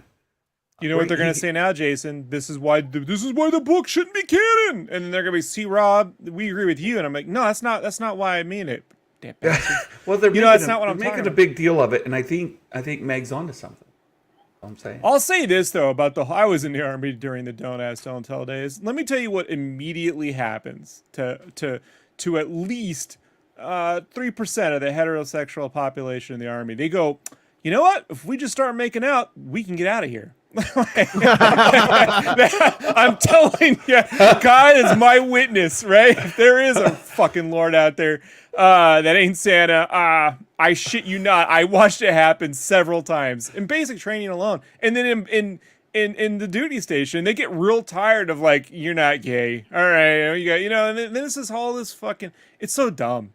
All of it's just so dumb. It's just like, we live in a society built by Puritans who were so radical the British got rid of them, right, Meg?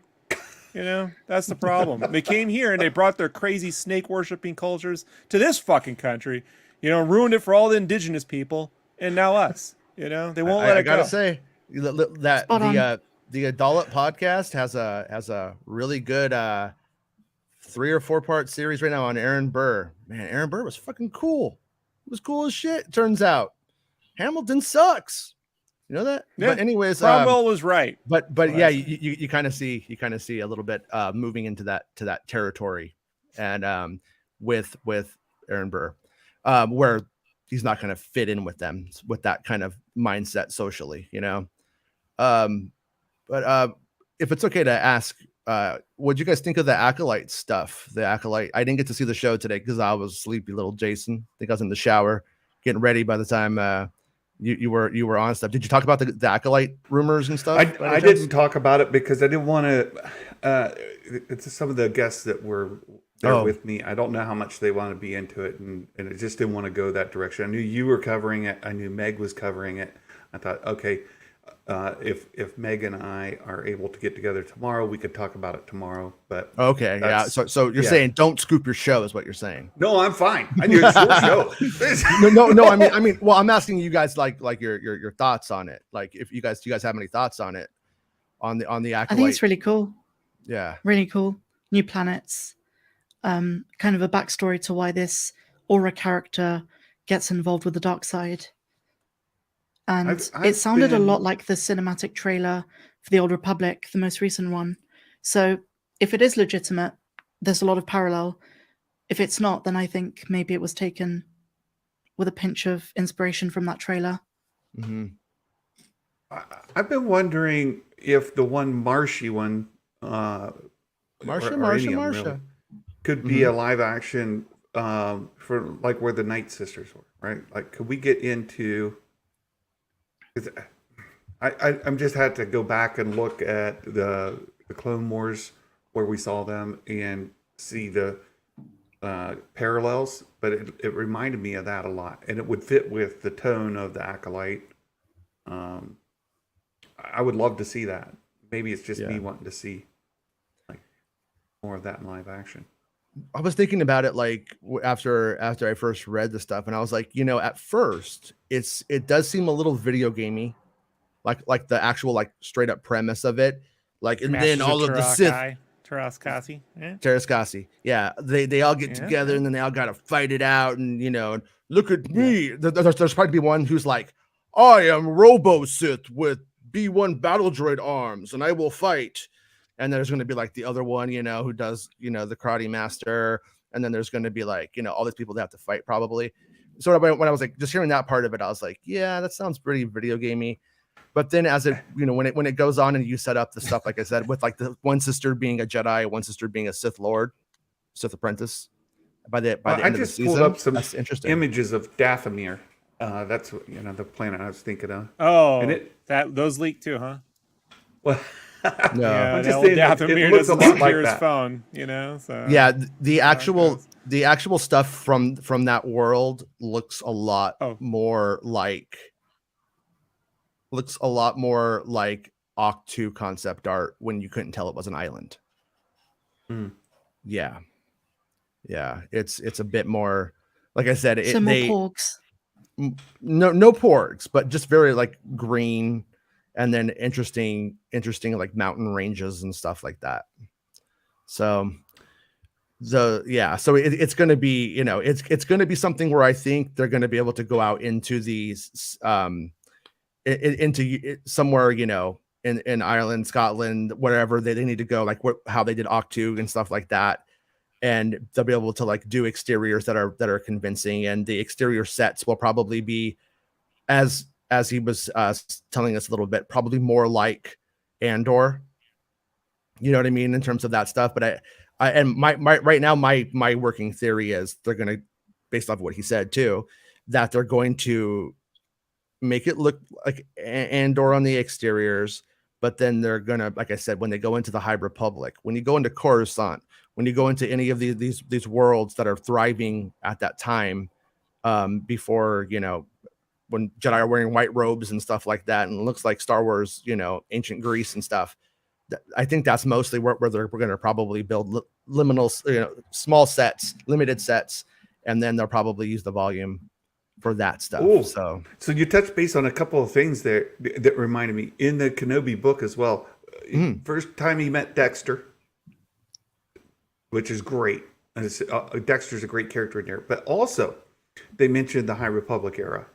So you were just talking about the wearing the white robes and that, the High Republic era, and they re-released 3 High Republic novels this week. So could it tie back into that? Goody.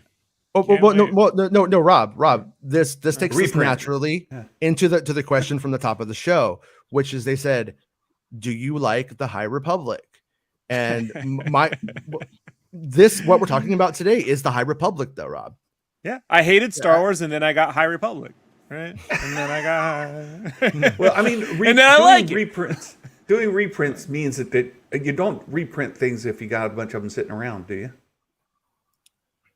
It's a direct market, Santa. It's not how it works, but all right, they don't. Yeah, they don't I mean, returns. like they make less physical copies than they used to because of digital being the dominant thing. So if they did a limited run of the physical copies that wasn't very big, it doesn't mean anything bad, but I don't think it necessarily means High Republic is thriving. But that first High Republic book did really well. The first one, who was it? Who did the first one? The first like adult one. Light of the Jedi.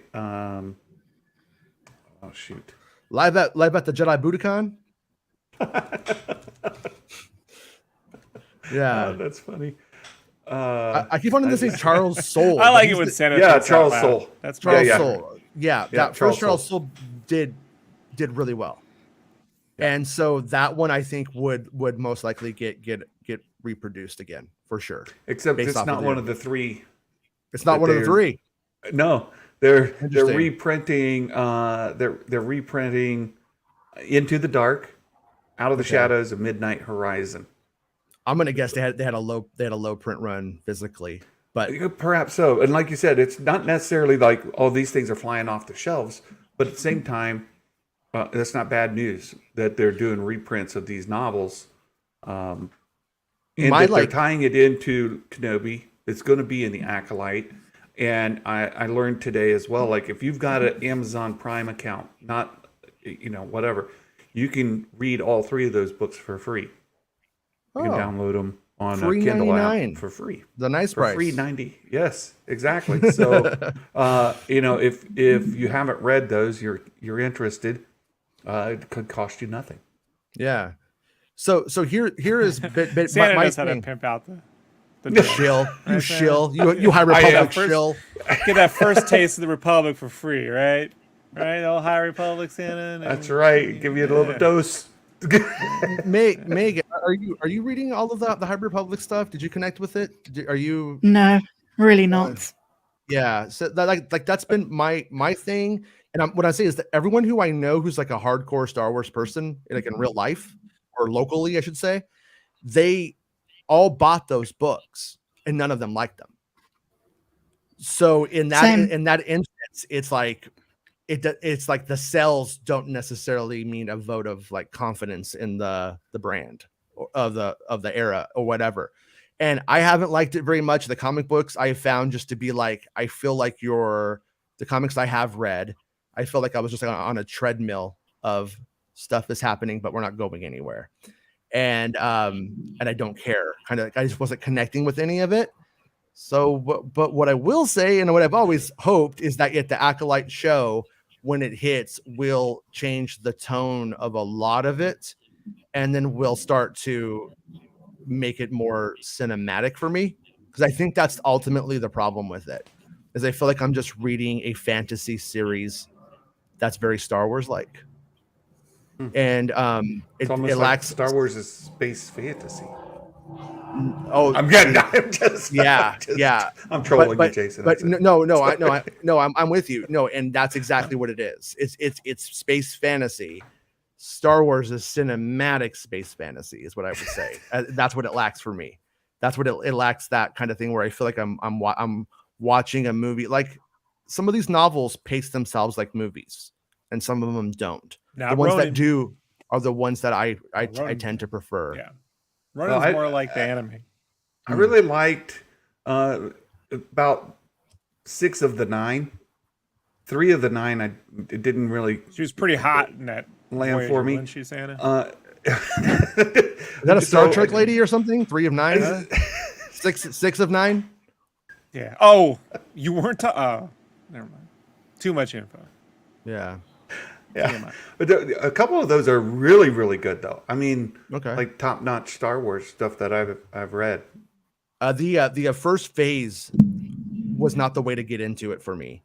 When I had Right. like the Charles Soule novel, then I had like the Christina Ireland. Is that her name? I want to say Yeah. it's been a while since, Yeah. but yeah, and like that book is just not for. It's not for somebody with the big boy brain. It's like for like a sixth grader, and it really reads like it. And I think she does a good job of making a book for a sixth grader, not a book for Jason though. So it's not for me. Calvin Scott's my new favorite in the High Republic era. His books Would you are call the him Great best. Scott? Would you call him Great Scott? Yeah, but his books were the best. And the one Into the Shadow. What is it? Oh shoot! I just saw it. His were the best. Calvin Scott. Let me see. Rising Storm. That's it. The Rising Storm. All that's shit a big titles boy- though. Can we agree they have shit titles across the board? That's a big boy. That's a big boy novel. Yeah. It's got mature themes. It's got adult audience. It's good. It's really got the good. word Action. rising in it and the word storm, and both of those are badass. Just Both of saying, those the would one make cool guy- drinks. The one guy, he does not abstain. Yeah. I'll put it that way. Yeah. Okay. Yeah. No. And I'm just not talking. I haven't read the book. I don't know about the story or anything like that. So it could be rad. I just Star Wars titles, man, on the books. Whoever's in charge of that. I don't know if the authors get to come up with it or if they pitch a bunch. I'm not sure how that works these days, but they are not sticking the landing on them for me, you know. But that's pretty irrelevant for the most part. If that's marketing stuff. Also, does anybody want to? I don't know if he's joking. Do we want to call him a fake fan here? Do we want to say that he doesn't know where he's at? Did he already forget Book of Boba Fett? Because we had a Hujib. We had a Hujib, man. Remember with the huts, little Hujib, the little rabbit creature. That's what the hut. Oh yeah. Yeah, it was the best part of the show, probably. Amax thinks they're real. I think Amax it was the thinks you wanna happiest, Rob. grow 'em. Rob, was I ever happier than when I saw the Hujib? I don't on Boba. I don't think. I think that might have been the highlight for me. Yeah. Did I tell you the That story of when I went to California a few years ago? Mm-hmm. No, you were here. Yeah, I was. I Why went don't to you come and say hi? You didn't know me yet. Why didn't you come and say hi? well, I went to a local movie theater, as you call it. We call it cinema. Cinema. And yeah, and at the time The Force Awakens was coming out, and I walk in and I hear like this kind of skirting noise coming from like down the corridor. So I was kind of curious. I had some time to kill before my movie, so I go down and I see this cardboard cutout of BB-8, and behind it there's just this guy just grinding up against it. He kind of saw me and said, "I'll buy you a soda if you don't say anything." I said, "Okay, fine." But anyway, all these years later, it's great to see Jason's on his feet again. Thank you.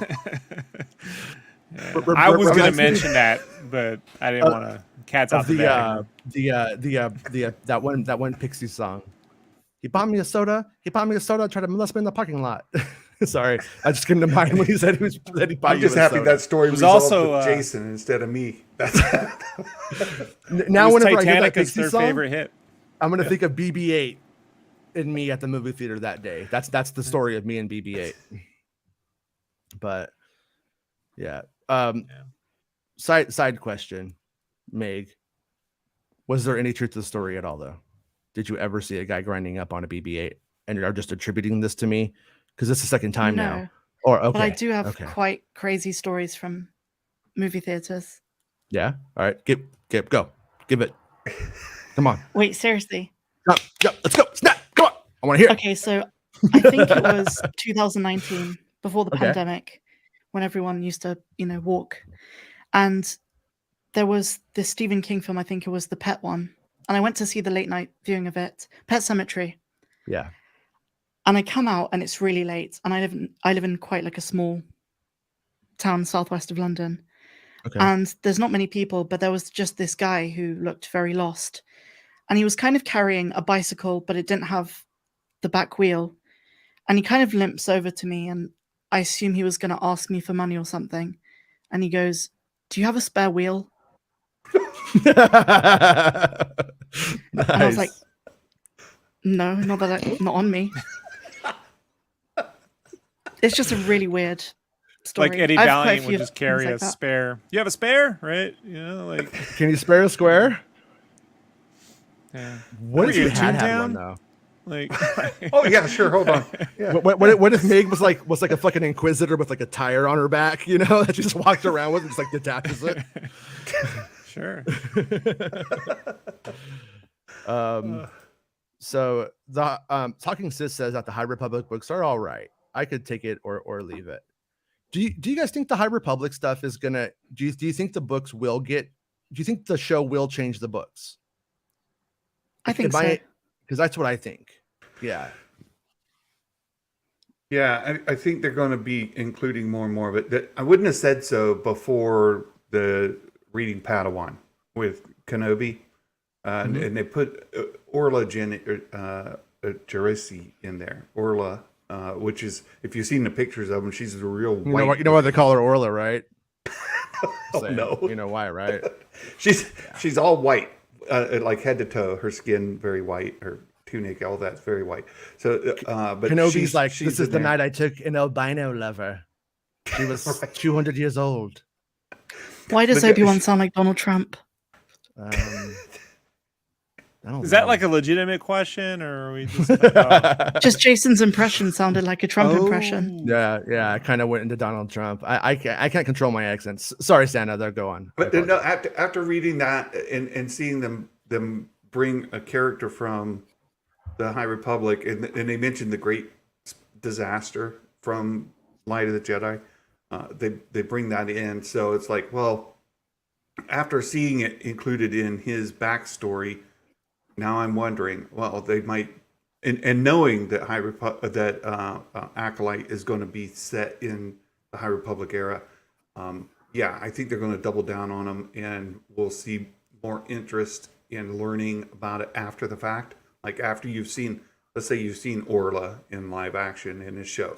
I can't not laugh whenever I hear the name. I'm sorry, I just can't. I'm just not. Jason brought up Santa oral sex in front of me. You know what I mean? He's like, "Why is Rob got nothing to say?" I'm like, "You did it twice." You know, I never thought my whole childhood I'd have those conversations in front of a Santa. Also, not for nothing, we all know Obi-Wan talks like this, right, Jason? Like he's Remember Ringo? when I fought? He's a beetle now. I fought it. Thought you should know. I'm telling you, the Ringo I farted, Mike, is the greatest gift ever given to me. Thank you, By Disney Plus. Like, yeah, thank you, Disney Plus. Like they got me forever. You're next to a knighted guy. Yeah. I'm hoping though that when we get to the era that is being established by the era of the High Republic that is being established by this show, I'm hoping that that's when it maybe starts to feel a little bit more or less like a fantasy book series. Like that's kind of my hope. Now, if it's any interest at all, if you listen to the Kenobi book or the Padawan Audible, it sounds like Seth Rogen is reading it to you. So if that helps, if that you want to hear Seth Rogen read Star Wars, there you go. Yeah, it's how Santa was able to finish. There's two meanings to that. You mean like in general or the book?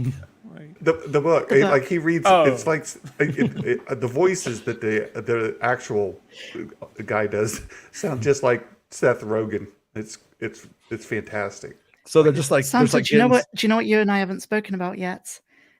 You know how you said that Rogue One feels like Doctor Who? Well, they literally have one of Doctor Who's main producers working on Andor. Really? Yeah.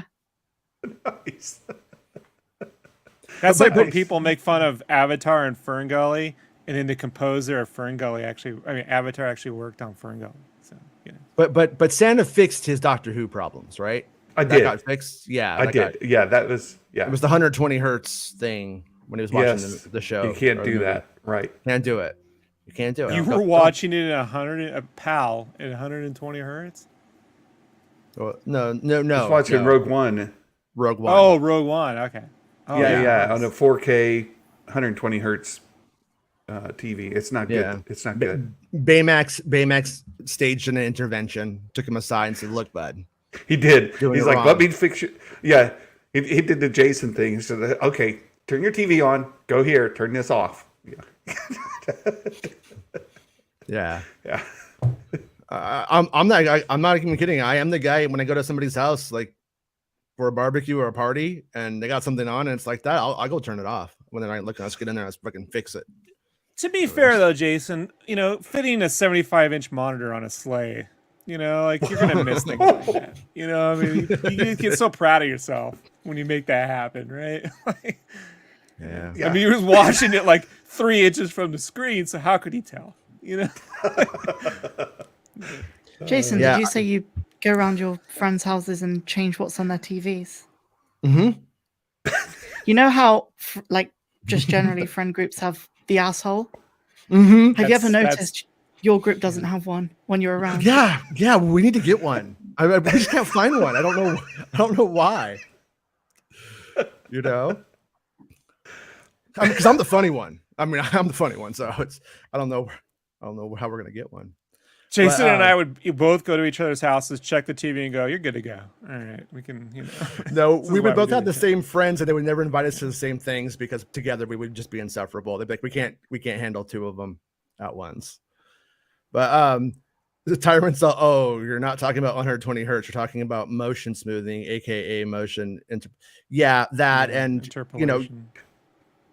It's different on essentially. every model. Like Baymax, his girlfriend's TV calls it something different. Mine, it was in the 120 hertz settings. You can turn down the resolution. You just had to turn it down. It's Yeah, on like newer and it changed the lingo changes slightly, but when you go into TVs from like a few years, like 2015 or something like that, the big thing was 120 hertz emulation, and so it would go and then it would start emulating. It would do the emulating frames and all that stuff, and yeah, it doesn't look good. You want whatever the native signal or whatever the native presentation is what you want it to be. well, and for this one, it's just turning that down. It's fine for gaming, or if you're watching like a football game, either kind, the one with your feet or the one where you throw around a football. Either type. If you're watching sports, 120 hertz is fine. That hyper real aspect of it is great. It's not so great when you're watching a movie or TV show. I don't know what came of this, if anything at all, but there was a time when Ryan Johnson, I think, was invited to be a part of a board that was going to try to create a standard. So that way you could sort of say, like, my movie is supposed to have like these settings and my movie is meant to be seen in this way. And then when it would come on the television, you can go and you could like hit enter and take the director's That was Al Gore, tips. wasn't it? Yeah, but they were going to do it for oh no. Okay. TV I did that for Rob. I did. super dynamic. All right. Yeah. Super dynamic setting, that's what it's called. But there was supposed to be like I said, I don't know if anything came of it or if it just maybe it's only on high-end TVs that us regulars don't have, but that was supposed to be a thing that they were trying to work out. And I think it would ultimately probably be good if you could just sort of put those things on rails, because like most people they just want to turn the TV on and it to work. They don't want to go and change anything and understand I'm watching, when I'm watching sports, it should be this and that. And then you have like the settings, and that shit's all stupid. That doesn't look good. Well, they could encode that at the beginning of the show. That like this is the ideal settings for this show, and your TV gets that encoding, and because it'll auto for your audio and different things. It'll adjust. Now, to be fair, you could just buy a special edition TV that does it all for you. That's how I would do it, and then you can solely replace the original ones and never offer them again. Right? I'm going to say You know how Meg asked me if my friend group had an asshole? Tyrant, does your friend group have an asshole? No, I'm kidding. But he's all. I do appreciate the knowledge, but yeah, the F really soap good. opera effect setting, but that's not 120 hertz. It's taking 60 hertz image and creating fake frames in between those real frames, which is what gives a soap opera effect. And then he goes on to say, in games, fast moving sports action, it's not as noticeable, but it's a crime punishable by me picking up a remote and changing it, no matter my relation to you, how long I have known you.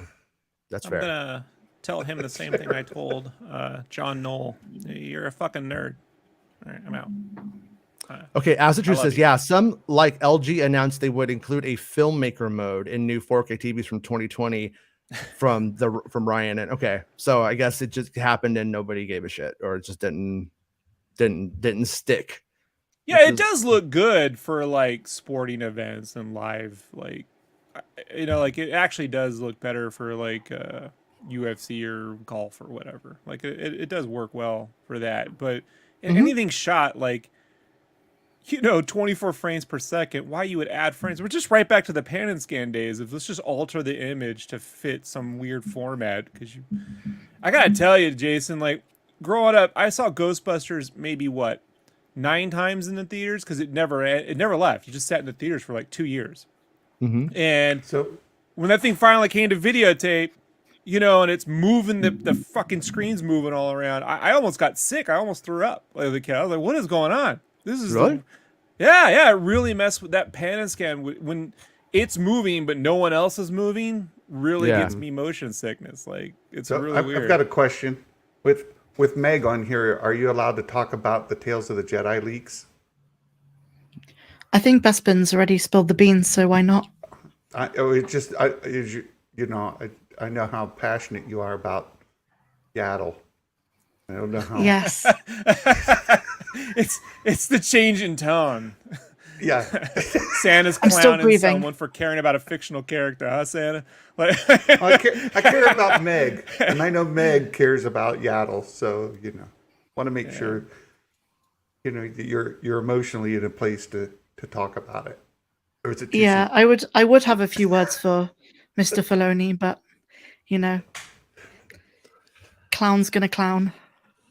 So does that erase canon with her dying to save Anakin?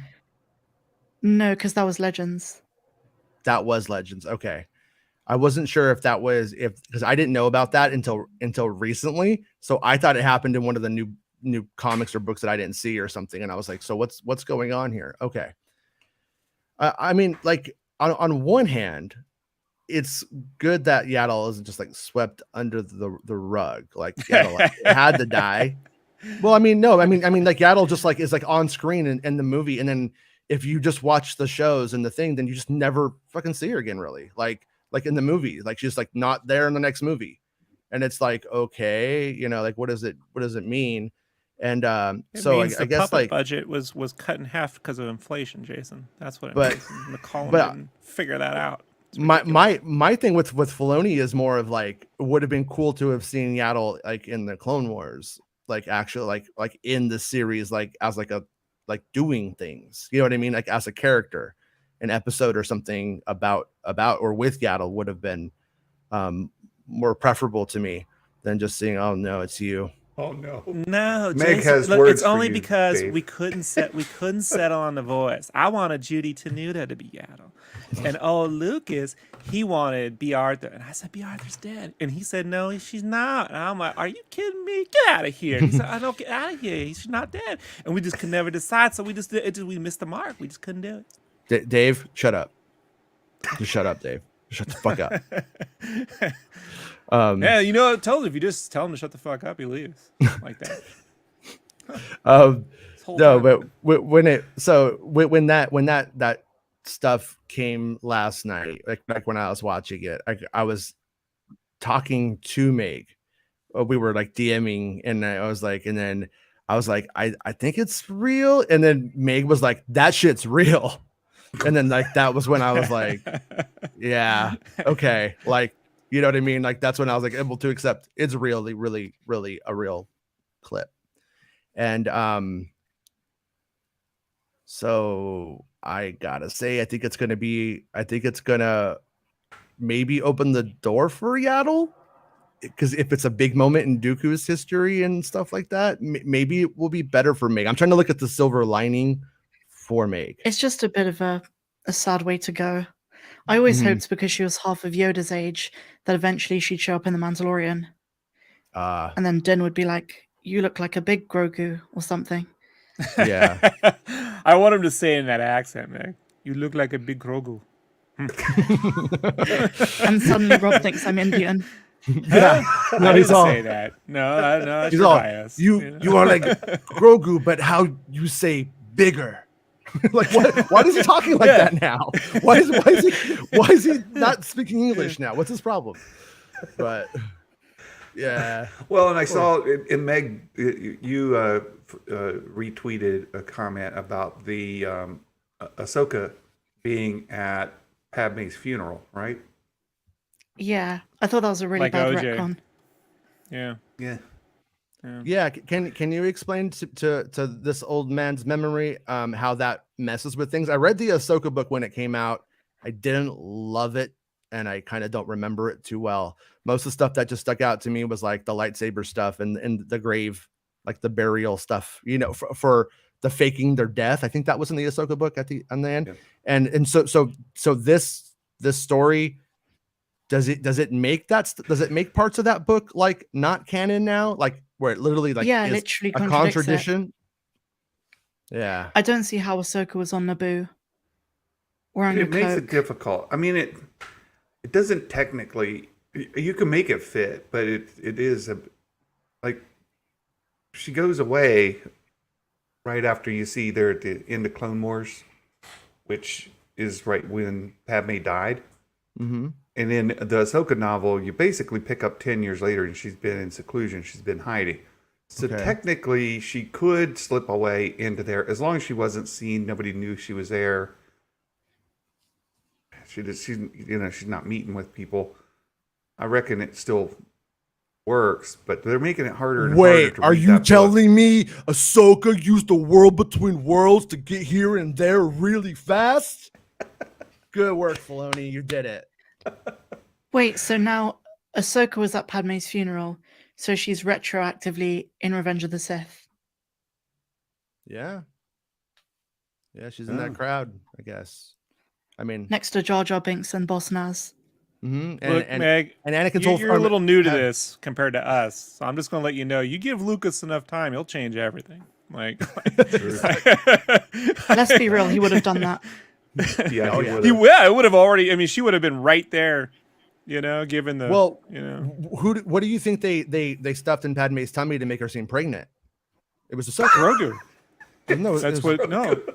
Yeah. That's where they were hiding him when Anakin was killing all the Padawans. You're kind of right. What happened was Ahsoka was in there, but she had a little cut and a little bit of her blood came out, and a little bit of her blood and the midichlorians from her blood did it. Both were girls, so it was very bisexual. And they made Grogu in there, and then Grogu burst out of Padme's tummy, and his first lines say "Hello, world." That's what he says. Well, you're not too far off.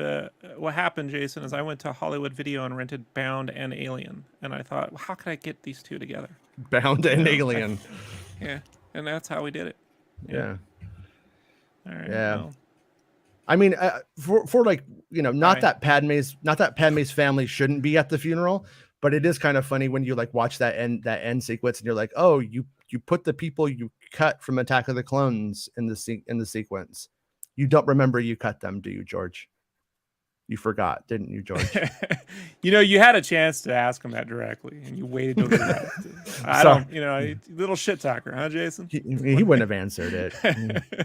He doesn't remember anything. But So do you think we'll see Grogu in Tales of the Jedi? No, I'm gonna say no, because I think they would have leaked that yesterday.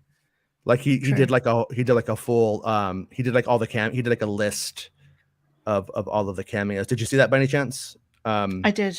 Yeah. So he But what dropped about that. Bad Batch season 2?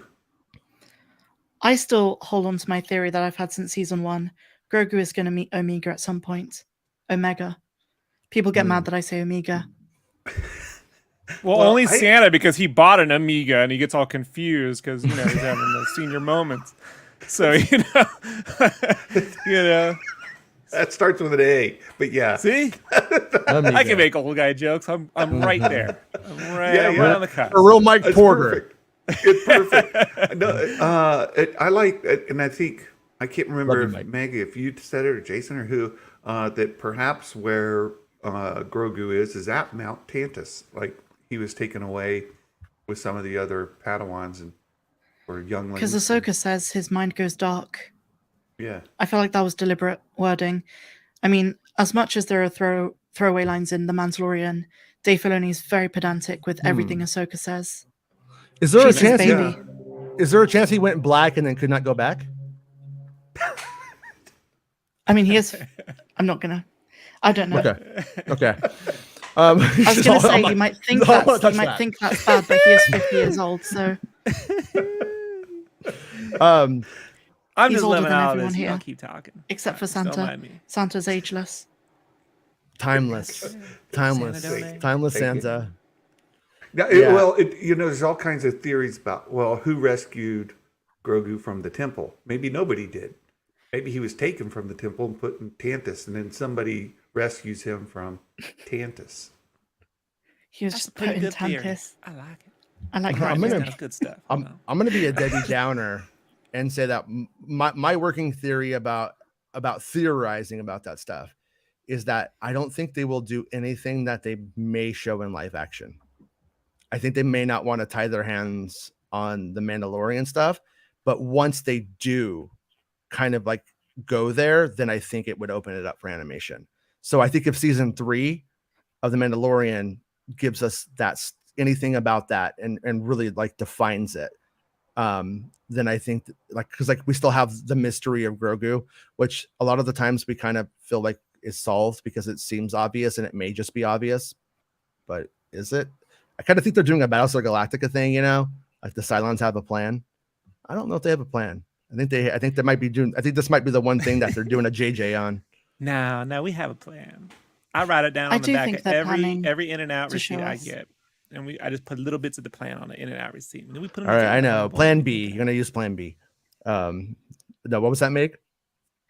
I do think they're going to show us in season 3. We had a little tease in season 2 with Ahsoka. We had a bit more in the Book of Boba Fett. And I think maybe the end of that flashback is going to come at some point in season 3. Right. I'm kind of liking this theory I came across, that it was the 7th sister who rescued Grogu.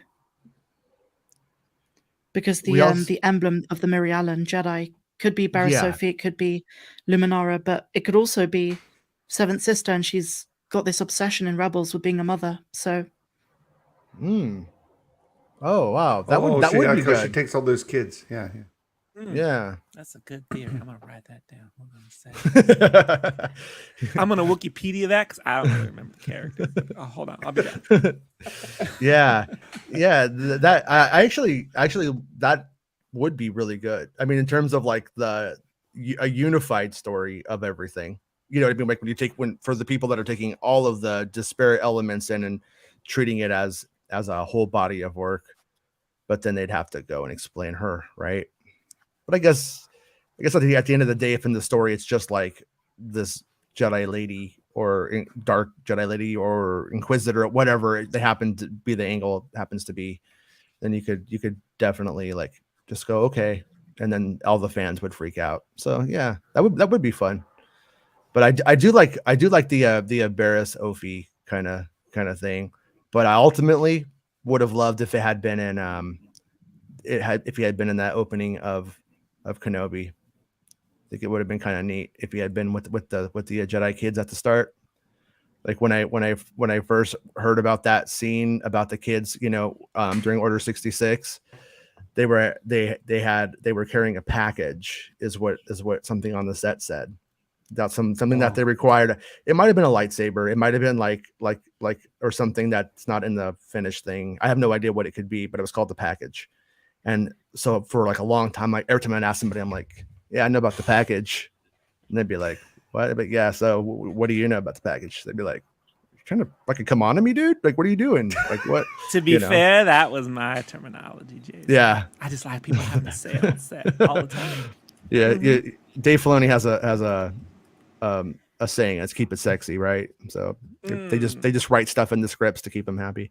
But yeah, I would have liked, I wouldn't have minded if his journey is from the temple in Order 66 to somewhere else, then I will see it retroactively as a missed opportunity.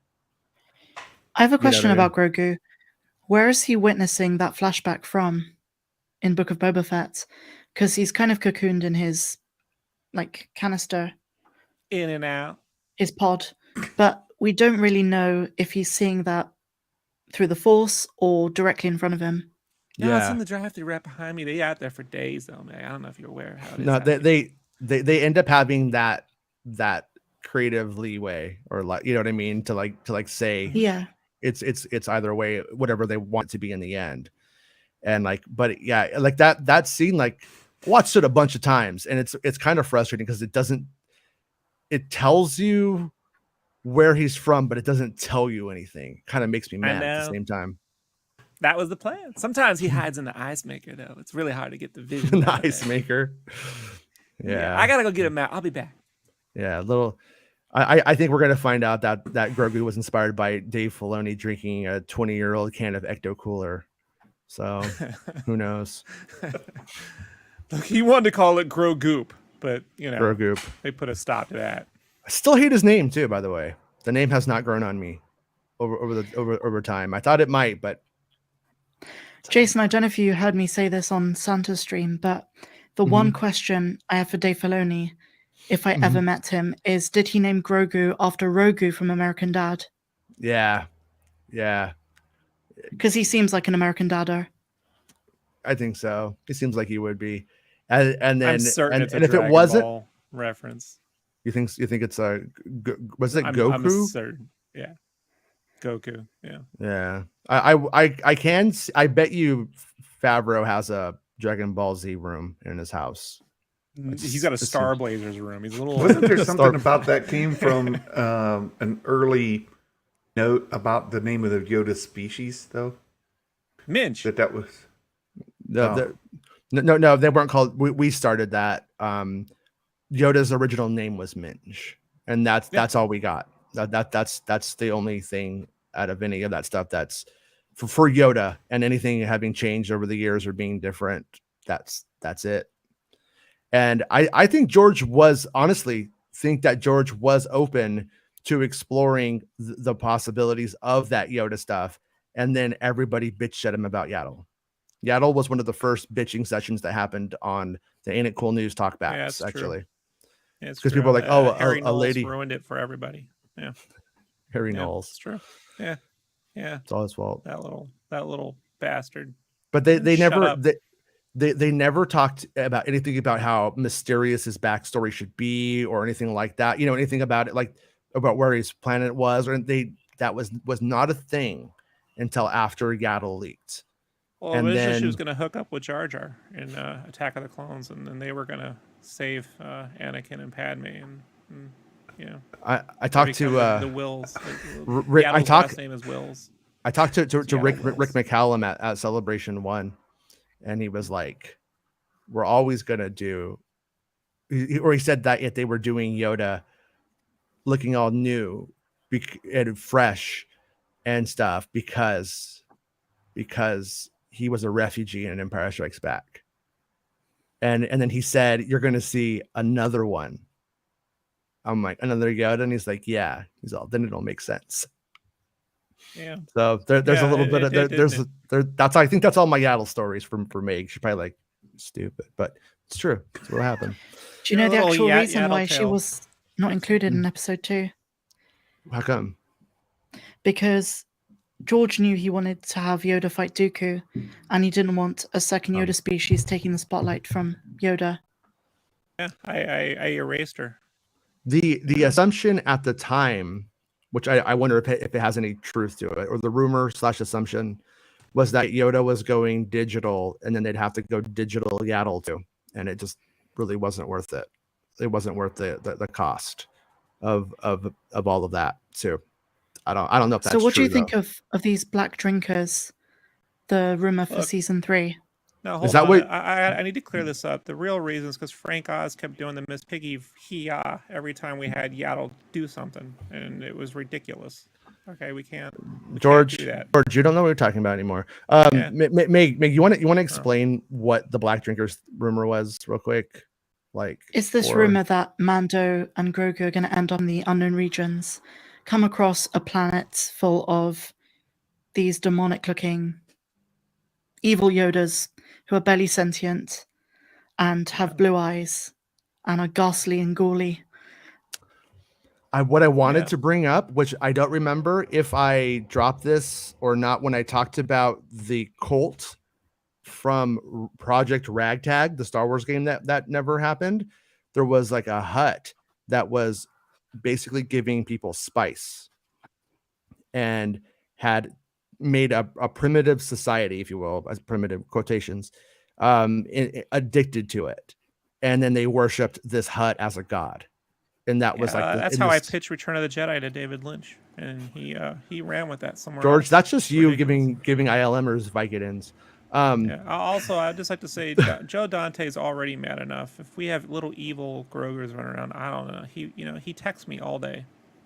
But the cultists who were doing the spice in that story's eyes went a lot like what were in that leak, and so I'm of like two frames of mind on that concept and that leak. Number one, I think it's fun, and the concept of like these sort of like, I don't know, crazy hillbillies with weird eyes sort of version of whatever the thing happens to be. That's always a fun concept. So I like it, but I don't know if I bought into those leaks. So my original idea for the name of the Yoda species was Herberts, and we couldn't do that for obvious. Yeah, well, I mean, whatever, lawsuits, but Minch works. It's all right. I was laughing at that name because my great grandfather, his name was Race, which is pretty badass. But when you add Ward to it, it sounds like Race War. Doesn't really work. But his name was Race. Yeah, right. But then he named my grandfather Herbert. Like come on, man. Like your name is Race and you name your son Herbert. It's fucked up, man. Race Anyways. Ward. Right, Meg? It's like a Race gift. Ward. Yeah. At least his first name wasn't mental. Right. That's what my parents. That's what my parents used to joke that he's not sterile yet, Meg. We have time. Like we can make one, right, Jason? Yeah, I can do it. Right? I can do it. Yeah. Yeah.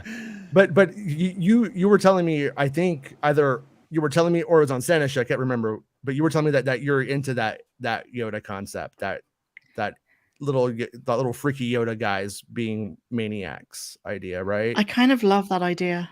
Yeah. I just want it to be true, even if it's not reliable. Yeah. And stuff like that. I just want stuff like that to be in these stories, like with Star Wars too, like they'll go like, oh, we got to do the monster now. It's been a little while since we've done the monster, so they'll put like the dragon that they have to fight of some kind. That's always fun. Monster energy drinks. No, that'd be cool though. A Favreau, you just hand him around all day. What if there is a Mando and he has like the fucking like 3 slashes from the Monster Energy drink logo, and he's like, they'll totally sell it out. You're gonna go and give someone who's watching right now to figure out what illegal stuff we're sharing out on the, what? Sorry, illegal. You know what I mean? You know that word. But you're giving them ideas, Jason. Don't care. Anyways. Why wasn't there why wasn't there a Monster Energy drink tie-in with the Mando Mythosaur on it, right? Like, seems like they would have done that by now. Because they want to pretend that they only make healthy tie-ins now. That's why we don't get our. You seen the food in Galaxy's Edge? Like, it's not that bad. It's not that unhealthy overall. you could even eat vegetarian there. They have thermal detonators, Coca-Cola cans. Yeah, that's true. They are bombs. No, but what I was going to say was the idea of like, you know, like in zombie stories, they always do the story, or like War of the Worlds or whatever, where, you know, you go into the basement and then there's the fucking maniac down there. And like that kind of like thing. And like with Star Wars, like Ewoks is like the cutest version of it. But it would be fun if they, you know, I'm not saying that we need to get like in this full on cannibalism or anything, but it would be fun if that was something that was happening often, you know? Now, some person who hates the show is like, God damn it. Our Army Hammer just turned the show off. He's like, fucking, I thought I found my show. To be fair, he's selling timeshares now. He doesn't really need the word. Could you imagine that? Honey, I bought us a timeshare from a famous cannibal. Yeah. It happened. That's going to be Santa in a couple of days. I'm in the doghouse. What'd you do, Santa? Bought a timeshare from a cannibal. Didn't tell my wife before I did it. All right. It would be fun. Jason, from a fine young cannibal. 80s kid. All right. My friend's mom who tore up the maxi single to Highway to the Danger Zone because it was satanic, because Danger Zone means hell. Also got rid of his Fine Young Cannibal single of She Drives Me Crazy because it had cannibals in it. Fun lady. Also, a couple of months later, though, my mom got her stoned. So she was a big hypocrite on top of all of it. I wasn't allowed to watch Facts of Life. Really? Because of the name. How come? Because it had facts in it? Christians, Facts I swear. like the insinuation that it had to do with learning about the birds and the bees, you know? Oh, okay. They're like, nope, that's got sex in it. You're not allowed to watch it. I'm like, That Jack Frost is a real asshole, right, right, Santa? You know what I mean? Real strict, that Jack Frost. Man, if it wasn't for Uncle Frosty, Santa would have never learned about nothing. I had to watch reruns after I was an adult. Yeah, we know Frosty's got a good stash of porno mags hidden out there. In the North Pole, Santa could check out whenever, yeah. No, I will. I mean, I think Jack Box is mostly joking. King shaming is not eating people, though. We made that joke of that we were going to kink shame Army Hammer when that story broke, but no, but I mean, I actually feel, I'm not saying I want to hang out with him, but I feel bad for him. I mean, imagine like what gets you off is that sucks. Like if that's your thing, that sucks, you know, of all the things to have. I don't know. Do we pick our things? I don't think so. So I feel bad for him, but it's still hilarious. Jason, some of the phrases you've said today, do we pick our things? I don't know. Pick our things? Do we? Not Maybe. No public. one's looking. It's good Santa You're humor, not supposed to right? pick in public. Yeah, Tom not Cruise in doesn't public. pick his nose in public. That's what Steven Spielberg taught us this week on that indie segment we did. And Baymax talk is how about novel. leaking. You know, old ladies, more than 200 years old, they're allowed to leak a little bit, especially when they sneeze. It happens. It's natural. Jesus. It's a natural thing. after having a baby. Yep. And it never goes back to being the same. Never as good as it once was. Don't have kids. It's stupid. It's a bad idea. I'm kidding. Anyways, we'll be back tomorrow. What's tomorrow? Tomorrow Thursday? Friday. Tomorrow's Friday. Yeah, we'll be back tomorrow. I'm making sure I'm on the right day. So we'll be back tomorrow talking about Army Hammer and all the important stuff. And thanks for jumping on, Meg, and thanks for jumping on, Santa. Thank you for having me.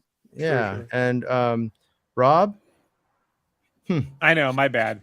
No, Every show I have to apologize for everything you see here, and I get it. You know, no, I get it. That's I appreciate Meg showing up, and always whenever I learn about Santa's repressed childhood, you know, it just puts a skip in my step. You know what I mean? Yeah. I have one final question for Santa. Oh no, Santa, you went to Florida recently. Did you let Kathleen Kennedy give you a Galaxy's Edge? Yeah. I'll never confirm nor deny. I'm going to keep that private, you know? You didn't empty your sack. Well, Meg, that's the sound of a man who's going to incur much pain. Brian. Just letting you know. Brian, Santa, answer the Yeah. lady's question. Did No, you? no, I won't. We're like, I mean, you could just say no, but Frank no, Marshall let's- knows where he lives. The North Okay. Pole. You just go due north. Meg, Jedi power. Tell us now. Remember when they do that? When they do that thing in the Clone Wars? When they Will tell Cad Bane's us. like, I'm not telling you. He will tell us. Yeah, I did. No, I yeah. did. I did. Well, our daughter was with us, so no, didn't do that. No.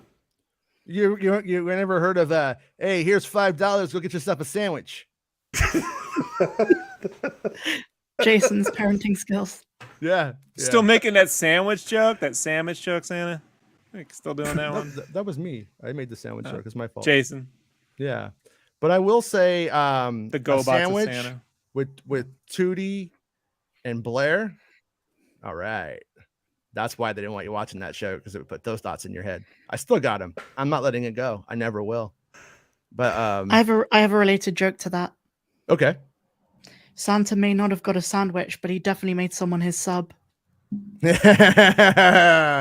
Oh man. Speaking of subs and likes, make sure you sub the channel. Yeah. Right, Santa? Right. They have contracts. It's called the Santa Claus.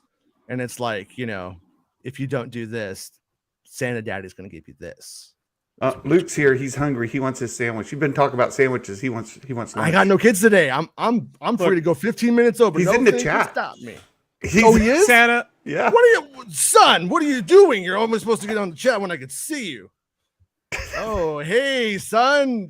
Forget everything you just heard on this show today. Hey, Let's admit there. You go. Want to play that Warner Brothers Jason talks to his kid fighting through game the podcast now. That's great. with me and Bespin today? It'd be fun. I'm trying to change the subject, man. I was gonna say the real hottie of the Facts of Life was Julie Pekarsky, but I just Wait, who was Julie Pekarsky? She's in season 1. You may have known her from the Taco Bell commercials when Star Trek 3 came out, Jason. But, yeah. She was also on the Disney Channel, the Mickey Mouse Club with Lisa Welchel. They were both on the Mickey Mouse Club. Santa remembers. He was there. All right. Yeah. All right, we're gonna end this show. We're gonna do it, and thank you guys for hanging out with us. Today was rad, though. I liked it. I mean, we had all of the fun people, not all the fun people, but a lot of the fun people from the Star Wars community. We had all of leakers leaking everywhere. It was a good time, and today was one of the best days I've had in a long time. So thank you, everybody. It was fun, and you know the rules. Get the fuck out of my house.